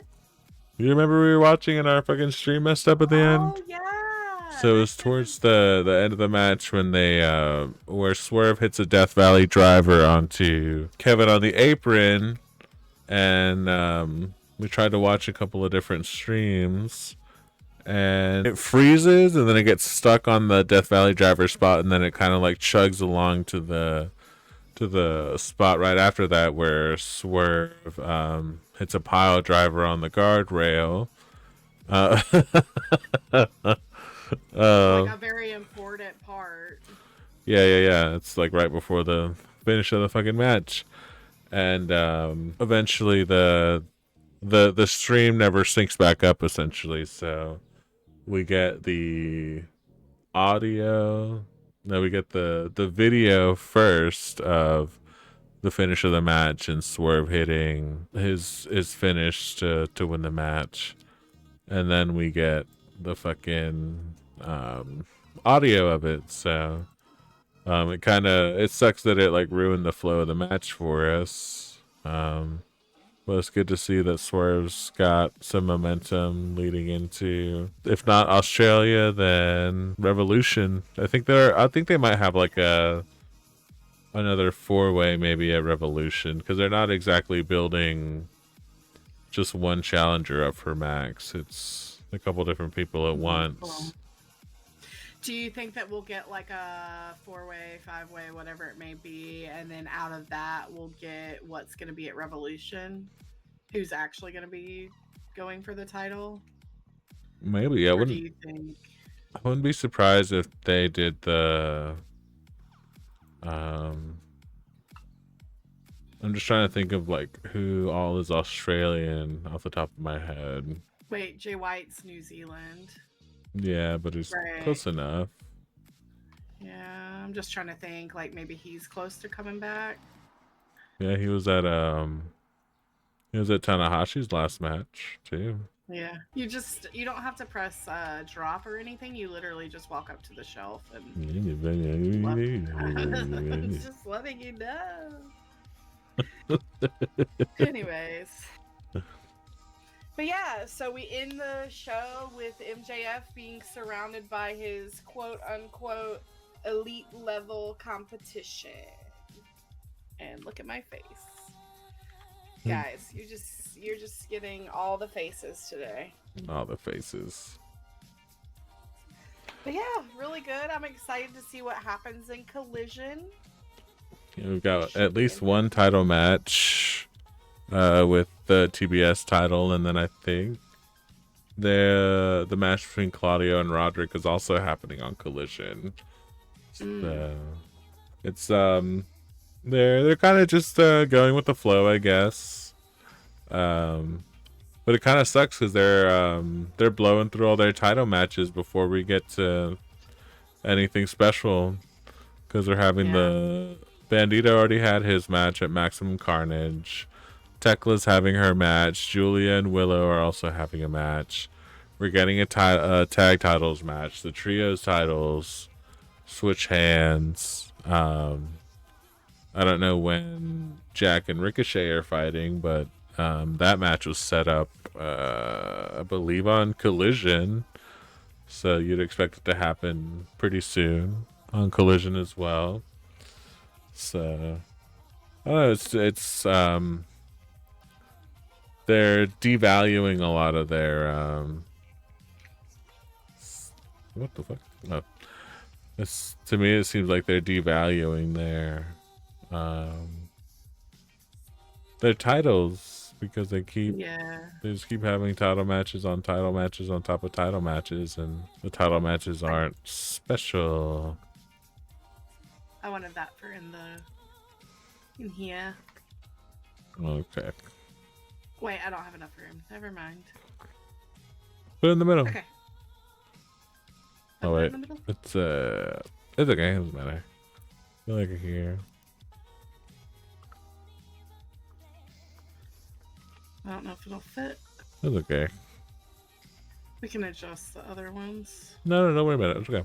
Just put it wherever. Yeah. Yeah, well, that's our supermarket for now. Give them a little tour. A little tour. This is our sign. It says supermarket. We can change the name of our store. Should we do that? Spaghetti. Lava. What do you want our store name to be? The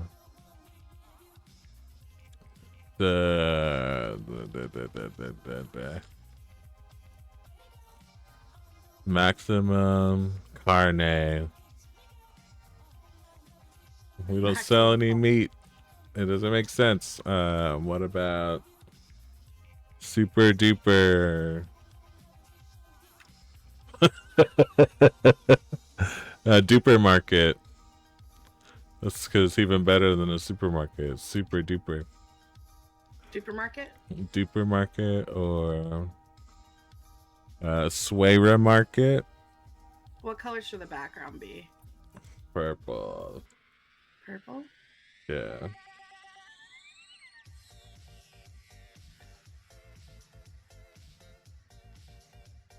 Blue. There we go.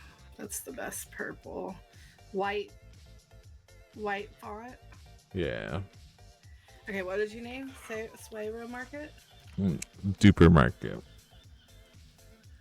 Swayra Duper Market? No, just Duper Market. Oh, okay.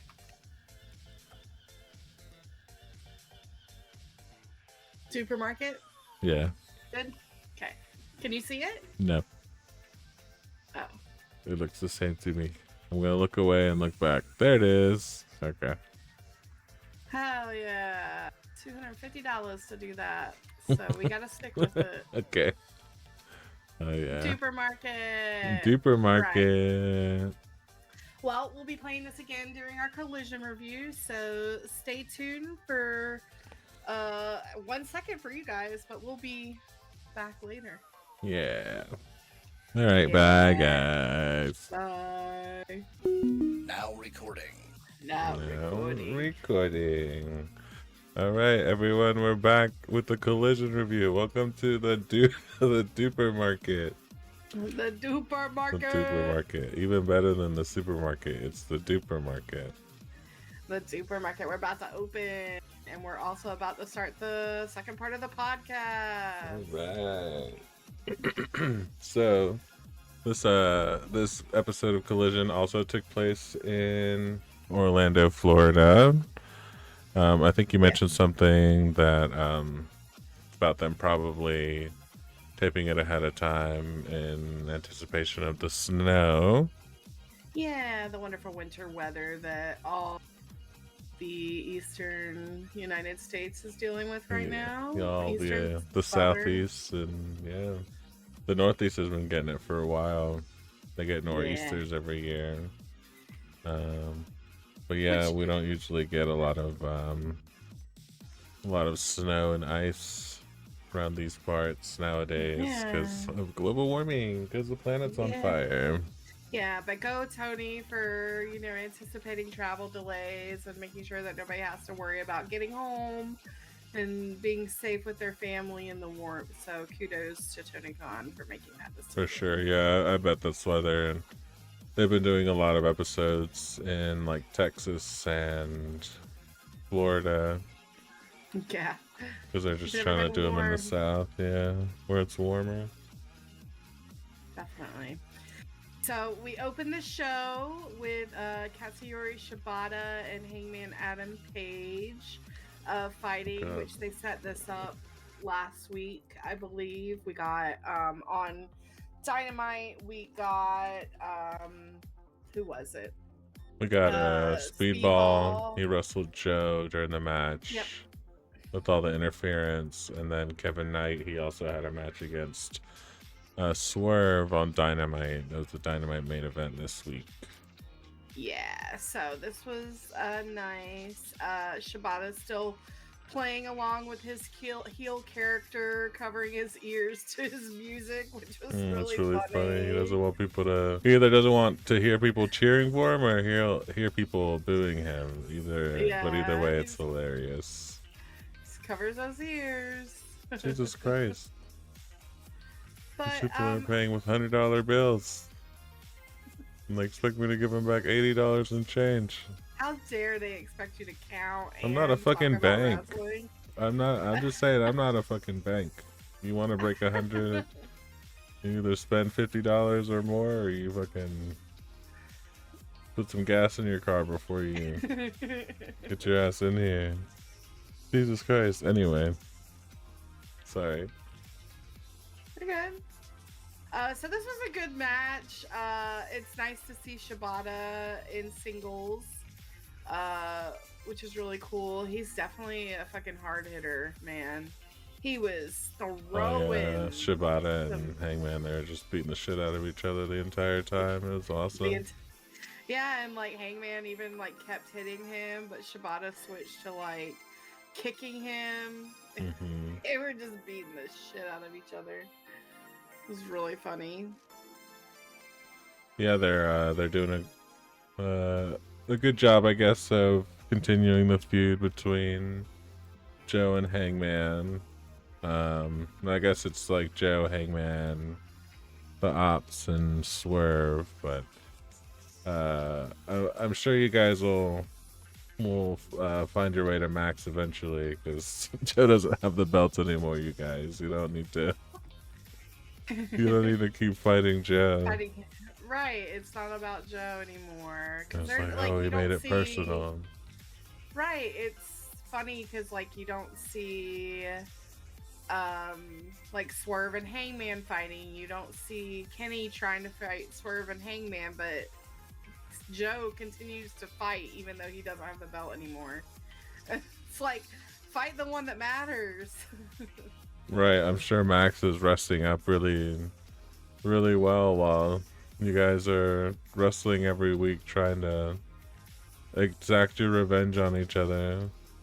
Right, it's just really funny because, Yeah, not to get too nitpicky, but like there's like a certain gap in logic that we have to take into account when we're planning these things out. So yeah, that was the pretty good first match. It's good to see that everybody, I guess Hook he's either injured IRL or he's injured in kayfabe after the lights out match against Swerve and Hangman. Oh yeah, where he had on commentary where he couldn't talk. He had the throat injury, yeah. Poor guy, he just wants to give his opinion and look, and all he gets for it is a fucking broken trachea. But yeah, Joe wrestled, Shibata wrestled, so everybody got their Their time to shine. Yeah, and it was a good match. I mean, nothing like really necessarily to write home about. Like I didn't think Shibata would win, so like it was kind of predictable that Hangman would win. Considering he's going after the world title. Oh yeah, I did like that. That at some point in the match, Shibata. Oh shit, sorry. This person's just waiting for me to check them out. At some point during the match, they faked another like ref bump, where Shibata like pretended to pull the ref in, or he like pulled the ref in the way, but I guess Hangman caught himself in time to not collapse his lungs, because referees in wrestling are made of glass. For real. So yeah, he Always, snuck like, in finding a way. nice. He snuck in a low blow. And also Shibata in the match, he did a move where he like sets him up. He like straddles him along the middle turnbuckle, and he runs like he's gonna go kick him in the dick, but he kicks the turnbuckle pad instead. And so the referees and Excalibur on commentary are like, well, he didn't exactly kick him low, you know, kicking him low is illegal, but because he kicked the turnbuckle pad, it's technically not a low blow, so they didn't disqualify him. However, Dustin Rhodes does a similar variation of the move. He did it when he was Gold Dust. It was called the Shattered Dreams, and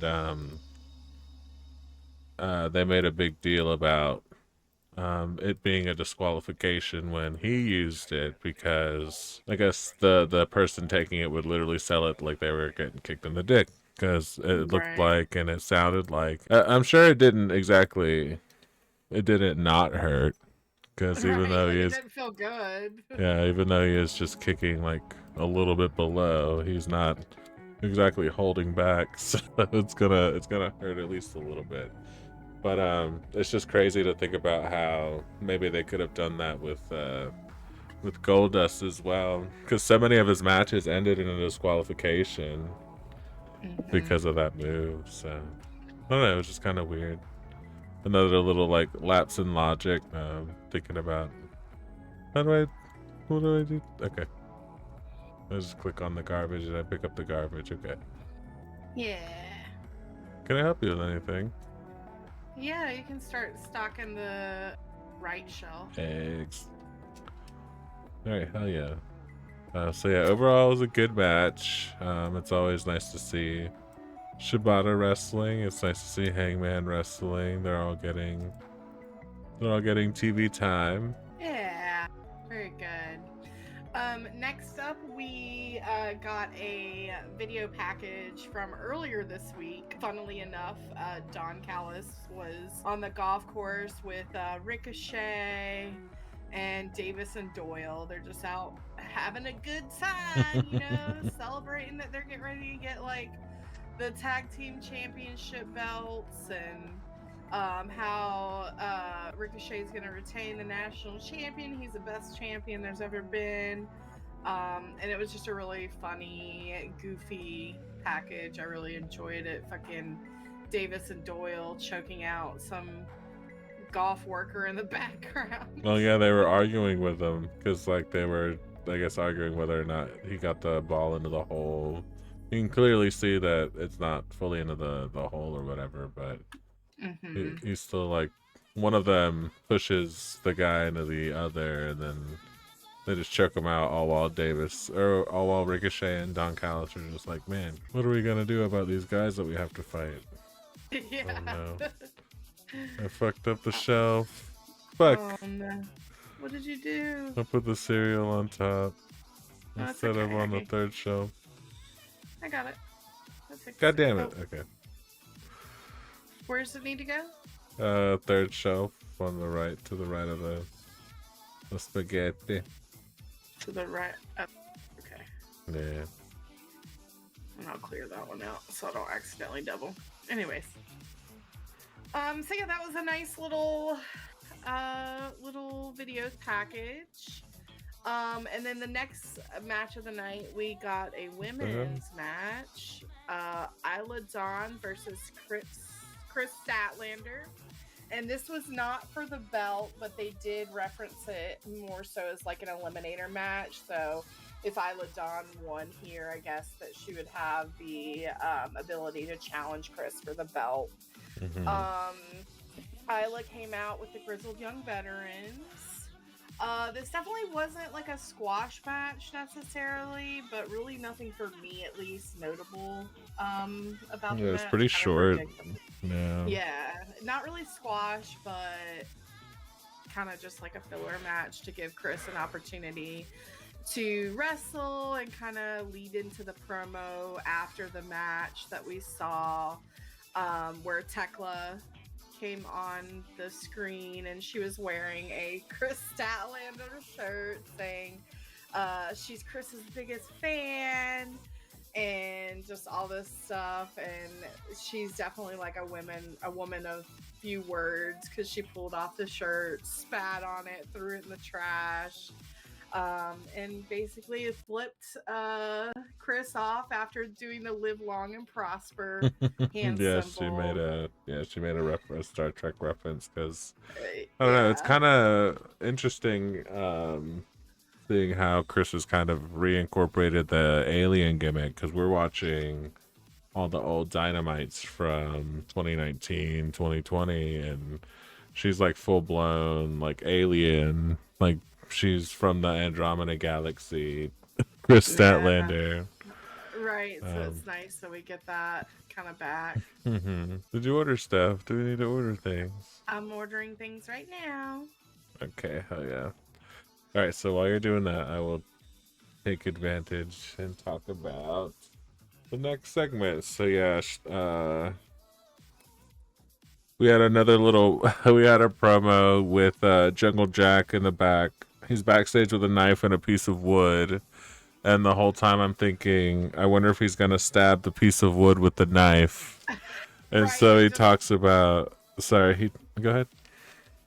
No, I was just laughing because it was like a very nicely placed piece of wood. It's like, he's definitely not going to stab that, right? Yeah, it's just like, he posts like videos online of him like whittling stuff. Like there's a...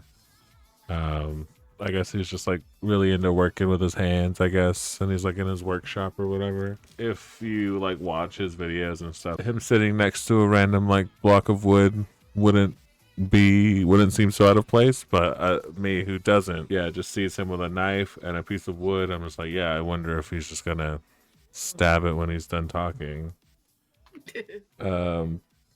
And he makes a reference to Ricochet and the demand. He's just like, you took something from me that was worth more than gold. Because, he does have that title match coming up.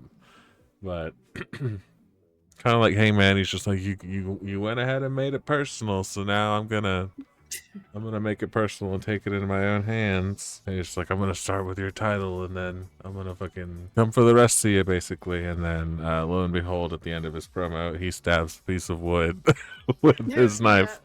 And then he walks away. After that, we had another, we had a promo video that led into the tag team match coming up. Apparently, Juice Robinson is hurt again, and Ace Austin, I don't know where he's from. He might be from Canada or the UK, I guess, but he's having travel issues or visa issues or something. It was strange. Yeah, it's really hard for him to get into the country, I guess, to wrestle. So it's just Austin, because Colton's still hurt, and Jay, I guess, is still hurt, even though we saw him at Wrestle Kingdom during the Tanahashi retirement ceremony. So all that to say, Billy Gunn is wrestling for the first time in a couple of years in AEW. I think the last time at least I saw him wrestle for AEW in any capacity was, do you remember that random match that he had with Jay White during the build up to Jay's feud with Max over the belt? I don't Was it the one I was referencing earlier where he took his boots off at the end because they lost or something? No, I don't think so. I think it was like, well, maybe because like they were feuding with each other for the trios belts. It was when Colton and Austin were like, "You love the Acclaimed more than you love us," or whatever, Yeah. and they were like a super group for a little bit, and then Jay White came into the company and basically stole them away from Billy and from the Acclaimed, I guess, and they feuded over the trios belts for a bit, and then but at some point during all of that, Jay had a match with Billy, like a singles match, and throughout the whole match, it was just like Billy had the advantage. He was just like beating the shit out of Jay, and it didn't make Jay look very good at all, especially because he's supposedly the #1 contender to the world championship. Right. And so that a lot of people weren't too happy with the fact that Billy, like, even though people like him and the act with the Acclaimed was really popular, it's still like Jay White, and a lot of it had to do with people not really being fans of Jay White's booking to begin with, but also it's made AEW seem really hypocritical because they're supposedly all about uplifting the younger generation, but here he is, an old WWE wrestler coming in and unbeating your world title contender in a random singles match. But anyway, it's been a while since Billy's wrestled, and especially since they had that whole feud where they kind of disowned Billy in a way, and they're just like, now all of a sudden he's just with Austin again because Austin needs a partner. Right, like that's all that they needed to have, and yeah, it's silly, but I guess you got to do what you got to do sometimes. Yeah, especially because I don't know. I don't know if any other tag team in AEW would want to go up against Proto Sheeta like that to take a loss, like a random loss. You know, that wouldn't make any sense. But at the same time, them fighting Austin and Billy was also a little bit random. So I don't know. I feel like with a little bit more like more involvement from commentary, or maybe like a little bit more in the video package, you could have kind of explained it away, like why these two teams were fighting. Yeah, because it really didn't. There was no like build necessarily, other and like, I mean, I'm just trying to think of like why, like, because obviously like Takeshita and Kyle Fletcher are story-wise like coming more together, like beyond Don Callis. So like obviously they needed to have a match, but why why Austin Gunn and Ace Austin is what we're trying to figure out, like out of the whole roster. And I imagine at some point commentary was just like, you know, the Bullet or the Bang Bang Gang or whoever, they really want to get back into the title scene, into the tag title scene, and yeah, maybe there's just like a random throwaway line. But yeah, it did seem kind of random. I feel like if Proto Sheeta went against those guys who fought FTR, they fight Davis and Doyle a little bit later, which coincidentally enough are also Don Callis family members. So I don't know. Can't get away from the Don Callis family. That's No, you sure. really can't. They're everywhere. Yeah, I would like to note that as they were finishing up the match, they made Billy look really good. It took both Kyle and Takeshita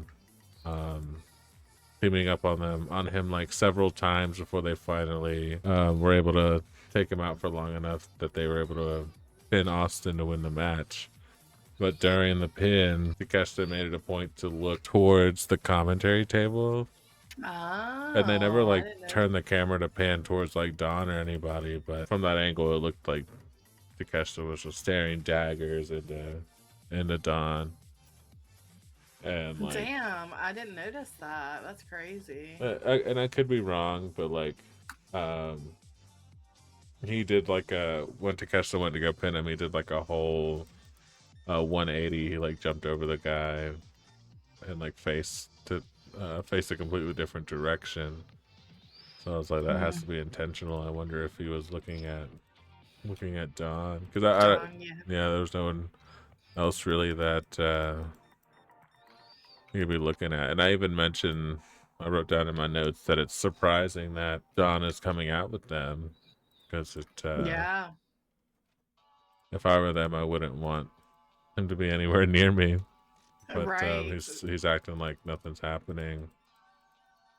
Yeah. Like nothing happened. And then at the end of the match, who else would show up to rain on Takeshita's parade? And I No pun guess intended. yeah, Fletcher's parade as well, because he knows about the screwdriver as well. But Kazuchika Okada. Oh, hold on, I gotta. Yeah, press accept, please. How do I?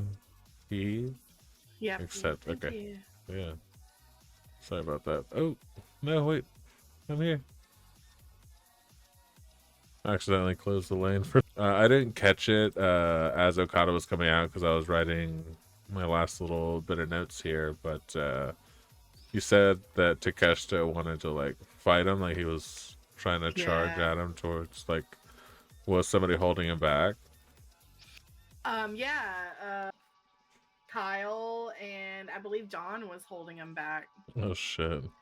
Yeah, and Kyle was kind of standing there too, but I don't remember if I saw him like physically trying to hold him, but I believe John was.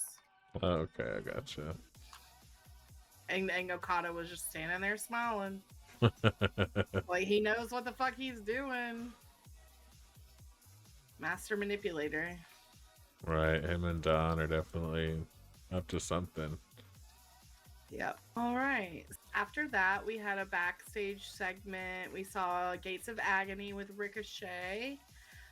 Ricochet is talking about Jungle Jack and the rematch that he wants, replying to his earlier package that we had. And he says that he will give him a rematch in Las Vegas, which is Ricochet's hometown. So that should be fun. Yeah, he says you'll need all the luck you can get, basically, in Las Vegas. He's just like, you're just another loser who comes to Vegas expecting to win but loses it all, or something like that. Yeah. So yeah, they're just I guess, when is that going to be? Next week, or maybe Collision next week, or Dynamite next week? I didn't see anything advertising it. Do you think is there a special like show coming up that's in Las Vegas for a pay-per-view? No, Revolution's in LA, and yeah, Grand Slam is in Australia. It must be next week then that they'll be in Vegas. So yeah, hopefully soon. It's kind of quick for a rematch, do you think? I think they're just kind of doing their thing until it's time to build a revolution, I guess, because these last couple of weeks has just been fight to see who gets to wrestle for a title, and then like a couple shows later they fight for the title. So they just kind of not autopilot, but they've just kind of like gotten into a groove, I guess. Like post Continental Classic, they're just like, okay, let's see where the story goes. And it's still like early in the year, like we're like 3 weeks into January, so yeah, Revolution isn't until March, right? But they've got Grand Slam and like a bunch of shows in between to build the stuff. So I don't know, it's they got plenty of time, but they are also just kind of cruising, I guess. Yeah. Going through the motions. For sure. And after that, we got another promo The grizzled It was young heavy. veterans. Yeah, very promo heavy show, but I guess since they pre-taped the matches, they just kind of run a lot of like promo in between in between the matches. That makes sense. Because there was a lot of a voiceover, like a video or something plays, and you hear Shivani just kind of laying the groundworks, I guess, establishing where we're at in the story, and then they roll the footage of the match, and then they'll like cut a promo afterwards. So the Grizzle Young Veterans are not happy that Ortiz took it upon himself to cheat to win them the match. So they're basically just like, yeah, we'll see you down the road. You know, whatever happens, happens. And Eddie responds basically saying, we'll be ready for you. So it looks like another match is set for them a little ways down the road. Yeah. And Eddie didn't seem as bothered by the fact, like, you know how his reaction when Ortiz initially used the weapon to cheat, he was kind of like, you shouldn't have done that. Yeah, I don't know if he was kind of like angry at Ortiz for doing it, or if he he didn't know. Like the camera work didn't convey it, I guess, because you can never see like Eddie's expression and Ortiz in the same like shot. Yeah. Oh, okay. You're talking about like after the match, like we don't fully know if he knew, but he definitely acknowledged it in this promo, or like his response back. Did he? I must have missed it. I'm pretty sure he said something. And he's like, "Are you talking about weapons, like all this stuff?" But I don't know if I made that up in my head. But no, you're right. You're starting to ring a bell, because I remember Eddie was mentioning like, yeah, you guys attacked me with a scarf, and like you guys choked me out with a scarf, and like that's not a problem, but Ortiz does it, and all of a sudden you guys have a problem with like the sanctity of the match, you know, because Grizzly Young Vets are complaining about how like it wasn't fair, basically. So yeah, you do bring up a good point. So yeah, it's kind of interesting. Like Eddie's just like casting the fact that Ortiz cheated aside, and he's like, "Whatever, we won the match," you know. Yeah, and like Ortiz and Eddie, especially Eddie, are definitely going to be the baby faces in the feud. So the fans are going to be a little more forgiving of them cheating than they would be if it were like MJF or any other heel. Yeah. But it's good. I'm excited to see where this feud goes, and apparently like Isla Dawn has aligned herself with the Grizzled Young Veterans, as we saw earlier in the show. So I wonder if that means they're going to have more intergender matches, or matches where I hope maybe Ortiz and Eddie like team up with like Thunder Rosa or somebody.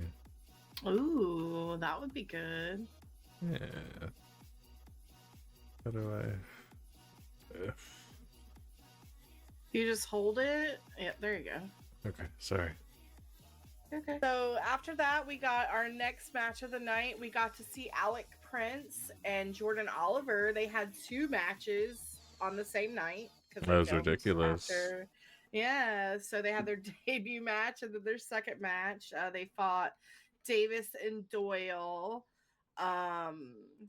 And we kind of knew who was winning this match. But also, what the fuck were the rules? Because this match was a little crazy to start with. I felt like it was all over the place. Yeah, they like, were just kind of tornado tag. What's going on? Yeah, I guess Davis and Doyle were just trying to take advantage, or just kind of rush them early on. But yeah, there were a lot of like gaps as far as like enforcing of the rules, and in certain cases you want to be like stringent and enforce rules, but at the same time, like the second that the second that it's not enforced every time, it's just like, well, what the fuck are we doing here? Yeah. But yeah, I guess they just kind of, that's gonna be like their main strategy when they wrestle, because it's just two big burly dudes. They're just gonna rush you down and finish you off quickly. And like considering like the stuff that Jordan Oliver and Alec Pierce do in this match, it's crazy to think about that the show being pre-taped and that they essentially like wrestled for 20 minutes like a couple hours ago, and then they're doing it again. And also they're just getting destroyed here, so kudos to them. Like, I wouldn't be able to do it, but Yeah, for sure. But they're young, they're eager. yeah, it's exciting to see that these guys are still like early in their careers. It's not just compared to somebody like the Rascals where they're already established and in another company. It's nice to see that these guys are just like two young guys that AEW expects to have in the company for a while, and they'll use like their resources to kind of improve them, you know. Definitely. So this match really led into the FTR build up with Davis and Doyle. Obviously, Davis and Doyle win this match. Don comes on the mic after the match and is talking to FTR. And basically, they're looking to retire FTR. They're the void, the vision of. He has visions of destruction, pain, and retiring FTR. And he wants to have those tag titles in the Don Callis family. He, in particular, he specifically wants to own them, even though it's going to be Davis and Doyle that have to do all the hard work, but he's going to take all the credit, essentially. Kind of like Christian did for Luchasaurus. Yeah, when Luchasaurus won the TNT title. Oh my god. Yeah, memories, man. I know. Apparently, Luchasaurus mentioned something that that Luchasaurus fought through illness or something. Apparently, he got really sick. He wasn't like physically hurt, but he just got really sick and like almost died. Oh god, when? Whenever he was out, I guess. Oh my Because we saw him, like the last time we saw him, he was wrestling. He was supposed to wrestle with the Patriarch or whatever, but then they kind of they took him out of the match and didn't really explain why. Yeah. And it was weird because, you know, he wasn't injured, but it came out a little bit later that he was actually like sick, and I don't want to like go in any specifics because I'm not sure what it was specifically. But yeah, it was something drastic enough to keep him out of action for, what was it, like 5 or 6 months. Yeah, that's crazy. Poor guy. Well, we're glad that he's okay. Yeah, well, that's what's so shitty about him getting injured too, because he came back after all that, and it's just like, oh well, now your shoulders hurt, sorry about it. Damn. Right.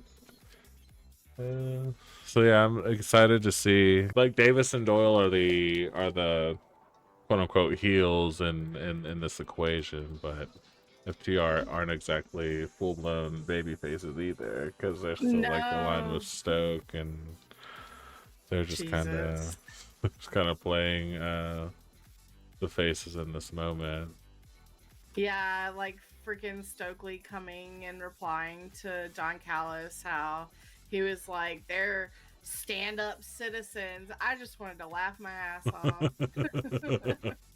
Because if you know them as people and what Cash did, he's not a very stand-up citizen. I don't know, but yeah, there's a reason like he lives in Florida where there's like just no rules. You're just kind of on your own.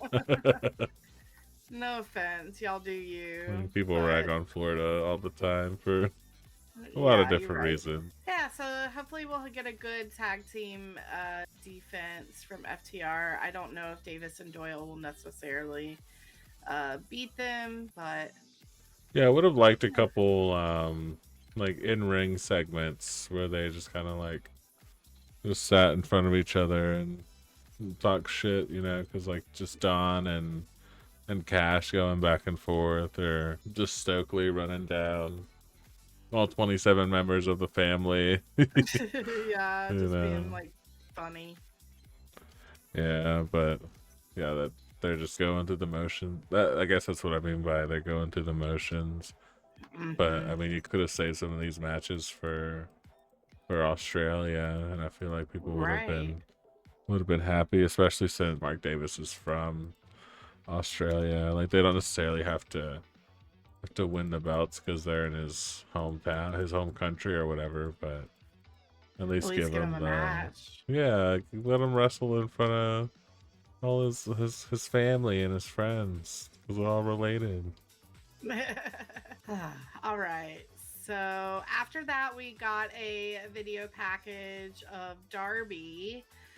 He's in a car in Florida going to visit an old friend. I definitely was expecting it to be Sting. Yeah, Which you're was just like, funny. oh my god, Sting lives in Florida. Sting lives in Florida. It's got to be Sting.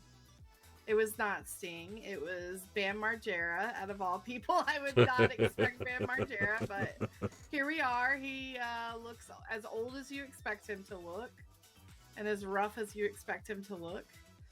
Yeah, he's on the path to recovery, supposedly. So good for him. Yeah, absolutely. Good for him. He definitely is working hard at that. But yeah, we get them just laughing and goofing around, skating. We see Bam Margera bust his ass. It was really funny. He And he's watches like, the video of Darby taking the bump into the stairs, and he's like, "Nah, dude, that's fucking crazy. I would right, not want to yeah, do that." like the fucking jackass person, and like all the stuff that he did on TV, and he is laughing at Darby because Darby would never, or he would never take something like Darby takes. So it's just really funny. And maybe he That was a would, cute you know. little- Yeah, it was a cute little segment because in that moment we just kind of had a lot of fun speculating as to who would be. You didn't have any time to think about it because it's like, boom, it's Bam Margera. Bam Margera. And then after that, we get the next women's match, actually, of the night. 2 women's matches. Julia Hart versus Willow Nightingale for the TBS Championship. Another one of these matches, I'm going to be brutally honest. It was predictable. There was no build up whatsoever, like necessarily for, I mean, obviously with the Triangle Madness, like feuding with Chris, feuding with Harley and Willow, and like obviously there's some speculation that this match would have happened, but I wish that we would have gotten more build up, and like, why did we have to have a title match on this card? Like, I just wasn't feeling it. Yeah, it was a little out of nowhere. They did a good job of explaining, you know, Willow was the person who beat Julia for the TBS championship back when she had to drop it because at some point she got hurt because she was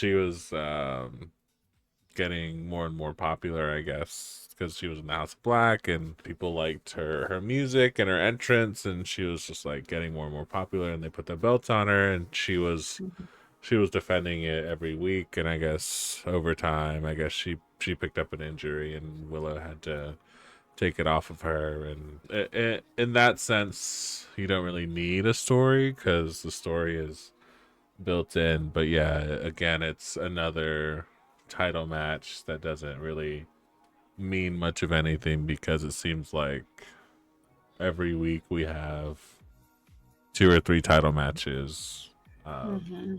So it kind of devalues the titles. the titles and the idea of title matches, because it's meant to be a rare thing, especially if the heels are the champions. They're supposed to want to defend them as rarely as they can, to avoid, Yeah.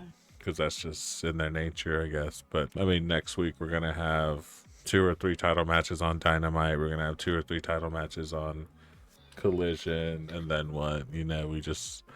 We built to a couple more title matches, or maybe after next week is when they'll start building to the Australia shows, I guess, because it's a nice couple weeks time frame. Yeah, Before the Australia show.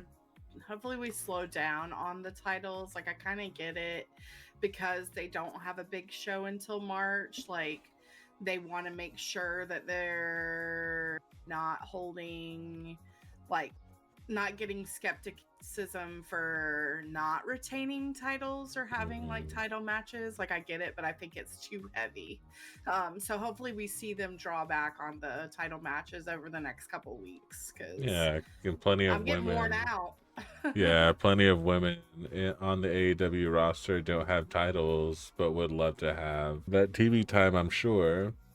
Yeah.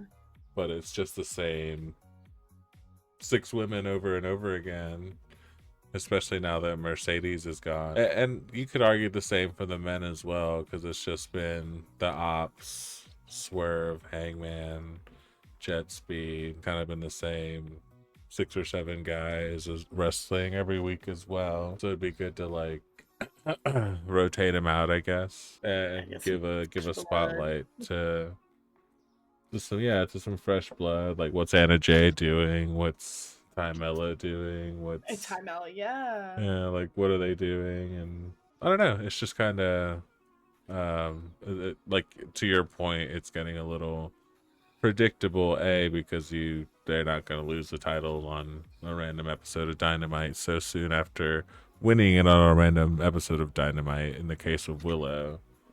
Yeah, and like, why should I care about these matches too?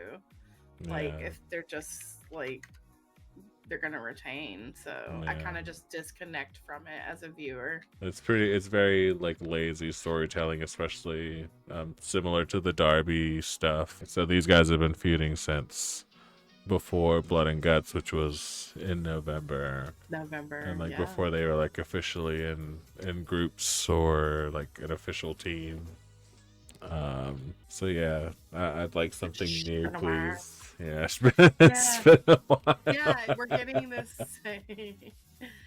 the same stuff over and over, and so it's just, it's like, we know that there's talent, there's people that we want to see wrestle. Like, please just switch it up. Let's close out some of these feuds. Like, Darby Allin needs to be fucking done with the Death Riders. We need to see the Don Callis family like start making moves to break up. Like, there's stuff that's just been pending, and like, just get on with it. For sure. Like, it doesn't take a year to build. Like, I love that they have stuff like that, that's long-term storytelling, but also like, we need to switch it up every once in a while. Give us some short-term stories of a month or two, just switch it up. Yeah, it's crazy, because a lot of people who watched WWE back in the day, they were feuds were very, very short, and not in a good way, because sometimes it would end in a satisfying way, but a lot of times it would just be Vince forgot about something, or Vince lost interest in a storyline that's only been going on for a couple of weeks, so we're just gonna drop it. So it's good to see that we're kind of we're investing a lot more time into the long-term storytelling, but I feel like we've also gone pretty far in the other direction. Yeah, there's definitely a median. Yeah, because some stories are going too far now, to your point. Yeah, I'm gonna get the next license. Okay. You gonna get the next license? Oh, fuck yeah. Hopefully I can afford everything. I have $800. How much is the license? 500. I already got it though. Oh, okay. Hell yeah. All right. All right. So after the Julia Hart match, Julia versus Willow is a good match overall. Nothing that we can complain. They're both two solid workers, and we love to see them. But we just need a break, you know. We can't miss you if you Yeah. don't go away. Yep. So after the after that, we had a promo segment behind the scenes where the Rascals are hanging out. They supposedly invited the crew to hang out with them, but they didn't show up. So they're just like, we invited them to hang out. Why don't they want to hang with us? Yeah, they're just back there eating their munchies, wondering why crew's so mad and hostile. So we just want to chill, brother. We just want to. So the joke is that they're stoners, in case Yeah. people aren't aware. They're stoners. They get the munchies. There's like food and stuff all sprawled out in front of them while they're talking. And so they, because crew are a tag team, they're just like, oh man, how are we going to decide who wrestles the crew next week? And so they decide to play rock, paper, scissors. And every single time that they play rock, paper, scissors, Myron Reed throws paper and the other two throw scissors. And so they play rock, paper, scissors. Myron loses. He's like, all right, best of three. Or like, we didn't go on shoot. And so they play again and he loses again. And he's like, all right, best 2 out of 3. And he loses again. He's like, best 3 out of 5. And then he loses again. He's like, best 5 out of 7. And so it goes on for a couple seconds. And then eventually they're just like, all right, now it's going to be us two against the crew. And so, yeah, it's another nice little like introduction to the Rascals. They're just kind of, they're here to have a good time, bro. They're here to party. They're here to party.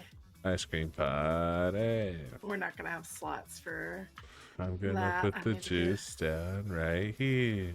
Yeah, that works. Let me see how much another shelf is. I want to put the soda down right. Wait, does soda need to go in the fridge? No, you're good. No. I have another shelf. She has If you another wanna- shell. Will you pick that box up? Fuck yeah. Thank you. Okay. No problem. All right. So yeah, Rascals backstage, Wire Crew angry, and then we find out that who's gonna fight Crew next week. After that, we get I'm really excited about this. We got Alex Windsor. It shows her talking to someone, basically like let's make history, and like goes on about her and whoever she's talking to, her challenges, and then she's like, you're the former world champion, isn't it about the time that you bring gold back home and all this stuff? And then it cuts and it's Jamie Hayter. So we're gonna see Alex Windsor and Jamie Hayter team up. I'm so excited. But yeah, that's gonna be really, really good. I'm excited to see where that goes. Do you think gonna go after the tag belts from Blades of Wrath? Mm-hmm.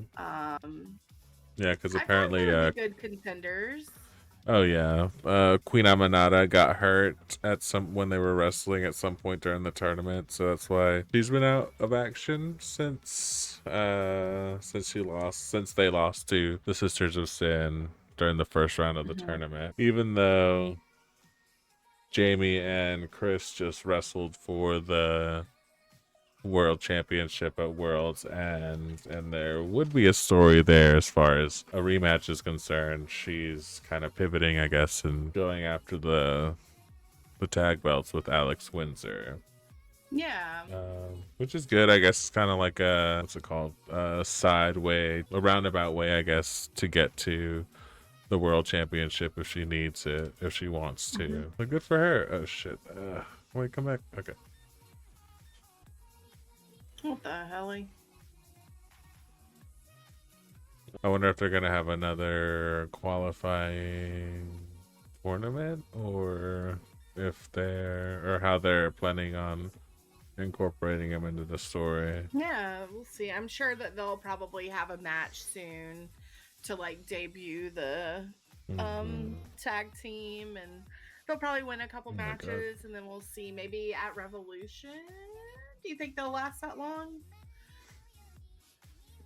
Potentially, because like anytime we're trying to like speculate about any matches that might be going on happening at the Australia show, I'm just like, okay, who's Australian? Yeah. Who's Australian? I know. So Harley's Australian, so they definitely want to try and have her represented in the match. The same with Davis and Doyle, because Davis is from Australia. So that's why I'm just like, okay, why not have the tag match at Grand Slam? Because you could have Davis have the little hometown advantage and really get the audience invested in a potential title change. But yeah, Hype it up. yeah, hype it up for sure. But they've definitely got some time to build up Jamie and Alex as contenders for the belts. Yeah, we got some time. Because you'd assume, yeah, Tony and Mina would be next. Yeah, they've been doing a lot of tag team matches, so yeah, they would be the next logical challengers for it. Oh my God, and Tony is Australian, so man, the drama. The drama. Nobody would know who's gonna win. Do you think that we could have a chance to get like a three-way, because Tony and Jamie have a little history too? They do. So like, do you think we would get a three-way at Revolution? I'm sure, like if they want to highlight the women's division as much as they have been, like at least a three-way and maybe a ladder match. We haven't seen a three-way women's ladder match in AEW before. You're right. But I don't know. I wouldn't wish that upon my worst enemy. Yeah, just hey, how about you fall from this ladder about 15 feet and then just we'll pay you.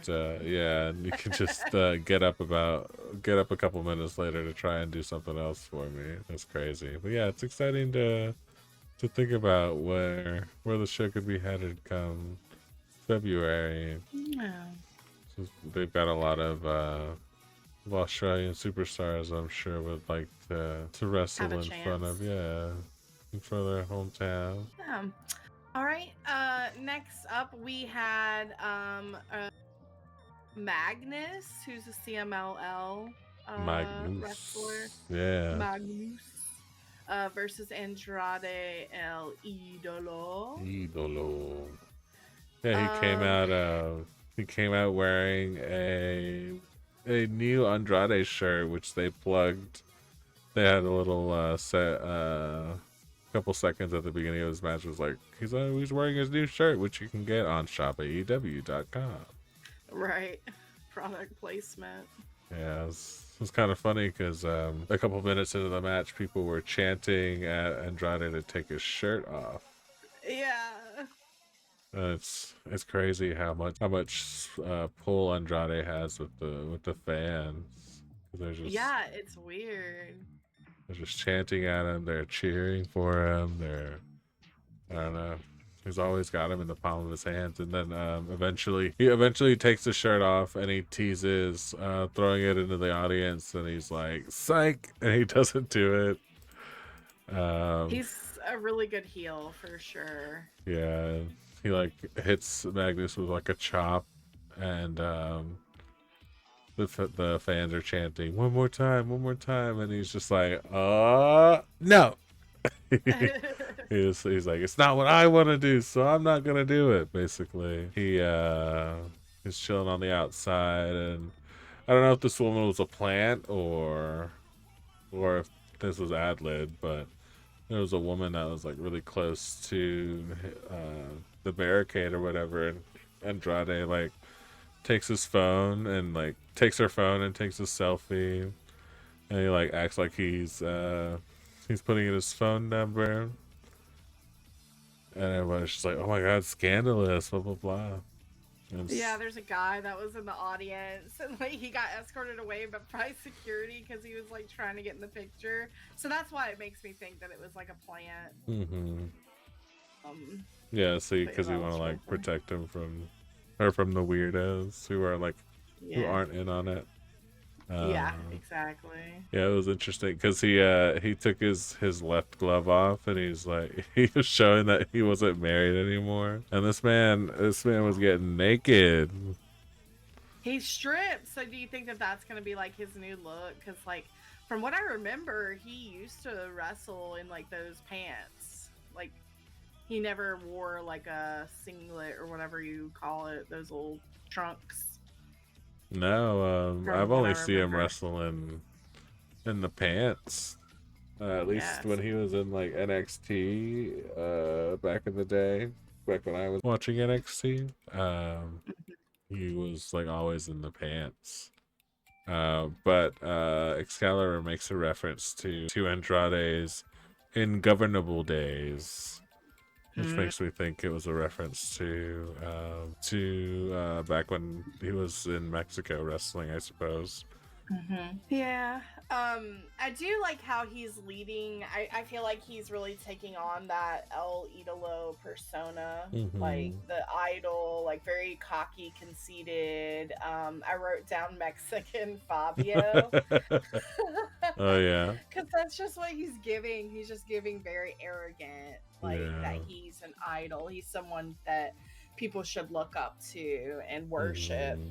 I have to admit though, I don't know what I'm feeling about Andrade, because like I remember when I first started watching and was seeing him wrestle, I was like thoroughly entertained. I thought he was very talented.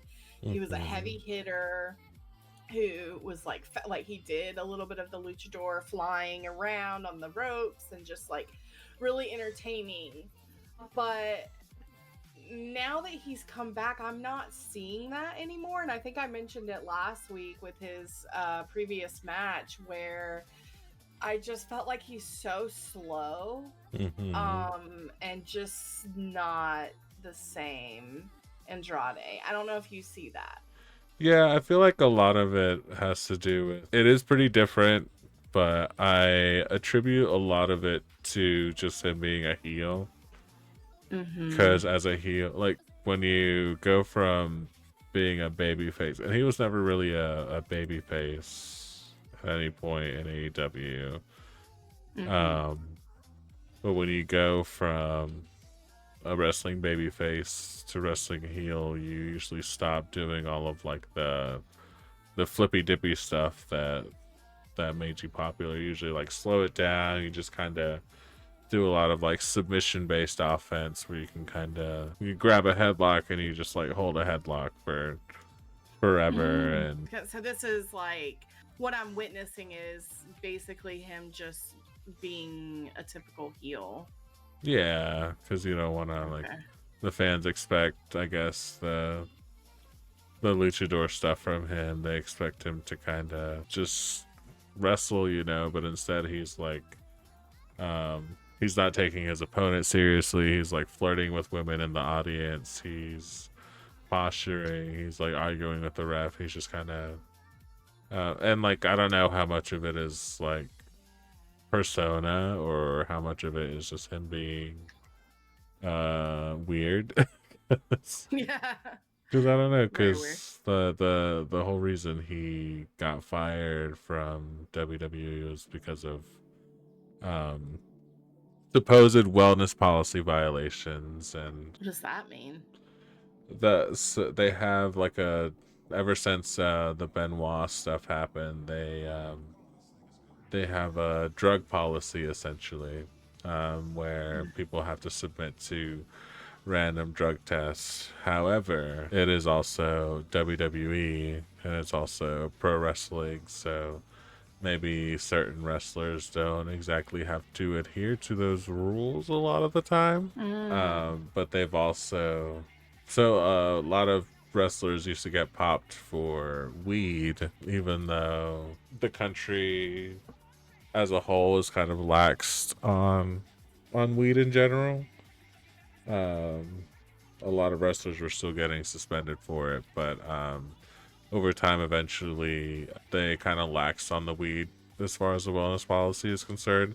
So all that to say, it makes me assume that it was something worse Yeah. than, or maybe it's just kind of like because you're not Randy Orton or another like Roman or Punk or somebody who I guess like Punk wouldn't do it, but like somebody with a lot of pull in the company can't exactly get away with popping on a drug test. Um, Yeah, that's crazy. so What do you like, think?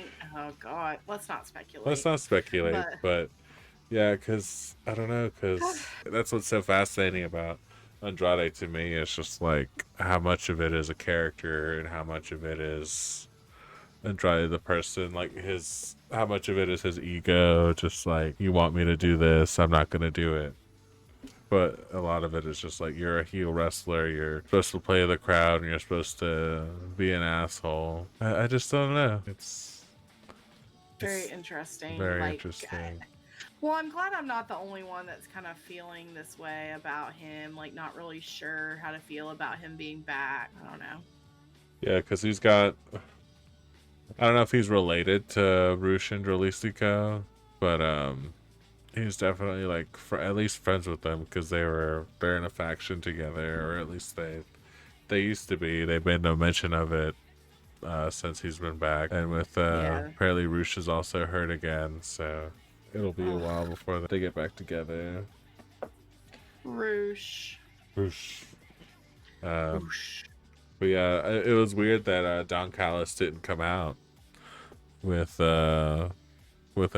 He was nowhere to be seen during this match. Oh, you're right. Yeah, he wasn't, was he? Yeah. And Magnus was barely even there. He was just there to fucking sell for Andrade. And Andrade Yeah, was just doing his thing. He was just like, he spent more time like posturing the audience than like acknowledging Magnus. Like, Magnus got barely a comeback in before Andrade cut him off and finished the match. It was ridiculous. Yeah. Post match, Andrade says something along the lines of having unfinished business in AEW. He wants to go for the world title, and he says that Swerve is in his way. So it looks like we'll have a match between Swerve and Andrade. I think at this week's Dynamite, if not on Collision next week. So another match to look forward to. I think I would love to see MJF and Andrade. Oh yeah, going that would be. for it. Oh yeah, because like MJF is going after all the like luchador esque, so that would be very good. Yeah, I wonder feel if like a that's very gonna good be match. his character in CMLL this year. Is like, he was talking about when he was having the promo battle against Bandito. He's like, I'm a legend in Mexico. I'm undefeated. Like, I beat Mystico. Blah blah blah blah. Yeah. So I wonder if they're gonna wrestle at some point.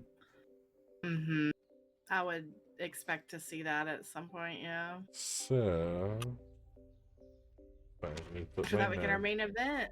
Oh yeah, our main event for the CMLL World Heavyweight Championship.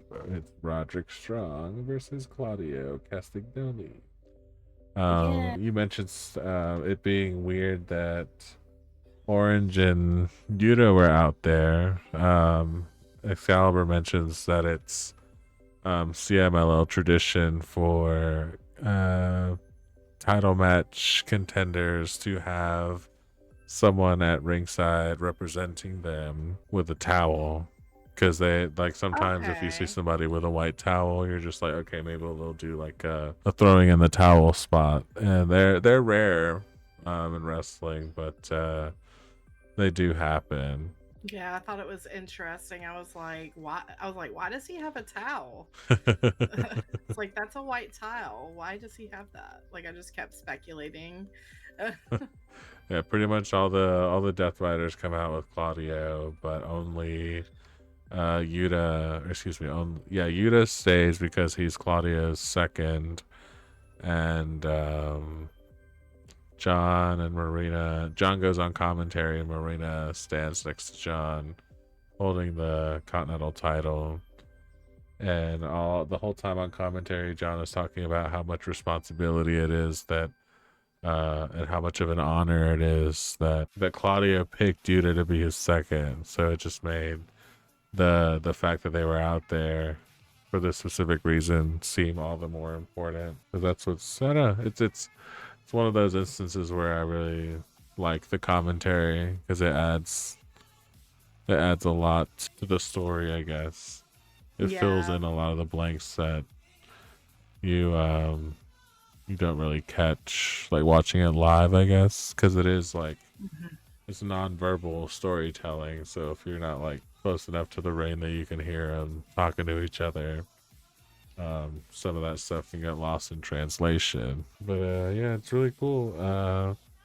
Excuse me, Roderick and Claudia beat the shit out of each other this entire match. They did. Fucking Claudia was working that knee, dude. Yeah, so it hurt. yeah, they were just on the ground like grappling the majority of the match, and Claudia was using a lot of his power to kind of grind down Roddy, and Roddy was still he was giving it back to him, you know. He was they were both kind of trying to outpower each other, but Claudio, I mean, he's one of the best for a reason, you know. He's really, really, really strong. So Definitely. he's able to endure a lot more, I guess, punishment than Roderick is.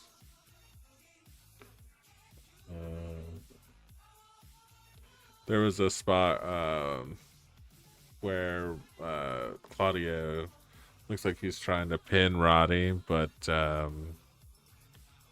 Roddy gets his foot on the rope, but Orange Cassidy he's right next to him, like right next to his foot.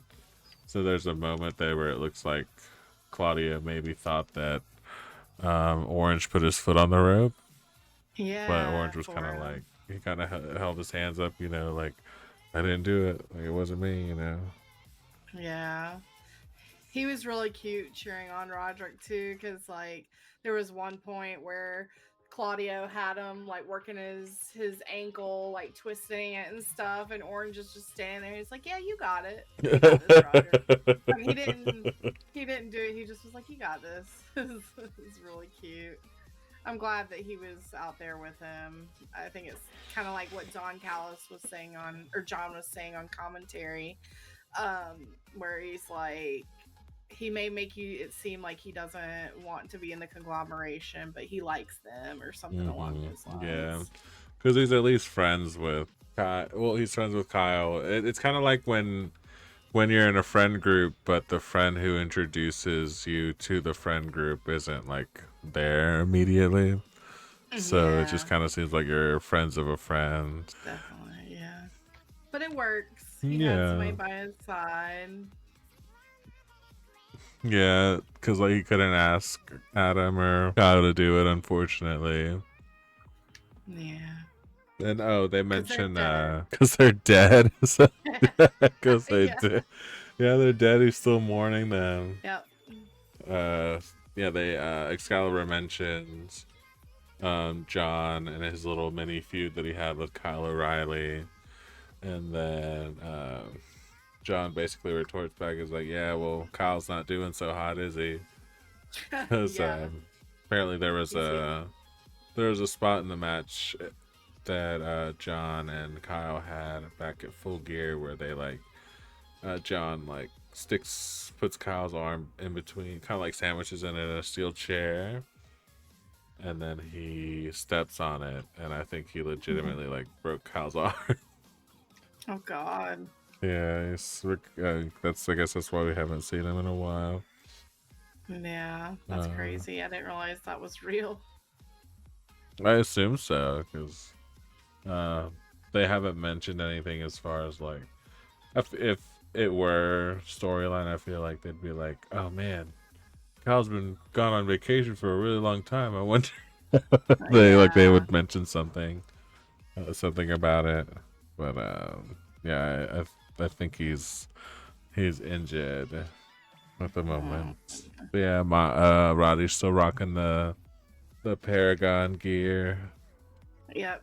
So representing cute. his best friend Adam, and his best friend Cam. Best friend cat. You just want 2 shelves of bread. Oh yeah, yeah, just 2 shelves. I extended all the groceries part to 2 Okay. shelves. Sorry, that took me a second. Very good. I just was restocking too often, so Oh, I got so let me go ahead and extend them Oops. so I don't have to Fuck. run out of stuff. I fucked What the up. hell? I put bread next to the cereal and it fucked up whatever the next to the cereal was. I don't remember. I guess we'll find out. That was a very good episode of Collision. Claudio ended up picking up the win. He was working over the knee the entire match, and then eventually he got the giant swing on Roderick, but he was like holding onto the knee especially, so like all of his weight was coming down on the knee that he'd been working on for the entirety of the match, so it looked especially brutal. And then he hits his neutralizer to win. He just like drops him on his fucking face and he dies. And he's dead. Yep. They all die in the end. Yeah. Oh, that might be extra. You can just set it off to the side. Just because we go through it quickly. I gotcha. Yeah, good week in wrestling. Good week of I'm wrestling. excited for next week. I'm excited that we're building up to some more title matches. Like I said, I wish they would slow down a little bit, but yeah, it's but a good time to be a wrestling fan. Hopefully after this week, yeah, they have some time to breathe and some time to build to the Australia show, because it's about a month's time that they have between now and then, because it's on like Valentine's Day or something weird. In Australia. So it'll be early here, so maybe we'll knock the podcast out early. Oh yeah, that would be cool. We'll see how that plays out. Yeah. But yeah, I think that's gonna be it. Thank you guys for joining us again. Hopefully this week will be the week that I remember to give you the link for the Discord. It's just gonna continue to be a thing. If you guys want the Discord and I didn't put it in the description, definitely comment down below and let us know what you're thinking. How are you feeling about all the title matches going on, and what do you feel about the credibility of them? Do you find them predictable? We'd love to hear what you got to say. Drop a comment down below. Share your opinion with us. Subscribe to the channel and like the YouTube video and share it with your friends and share it with your dog and share it with your mom and share it with your mom especially. Share it with your mom's dog. Your mom's dog. Tell your mom's dog I said hi.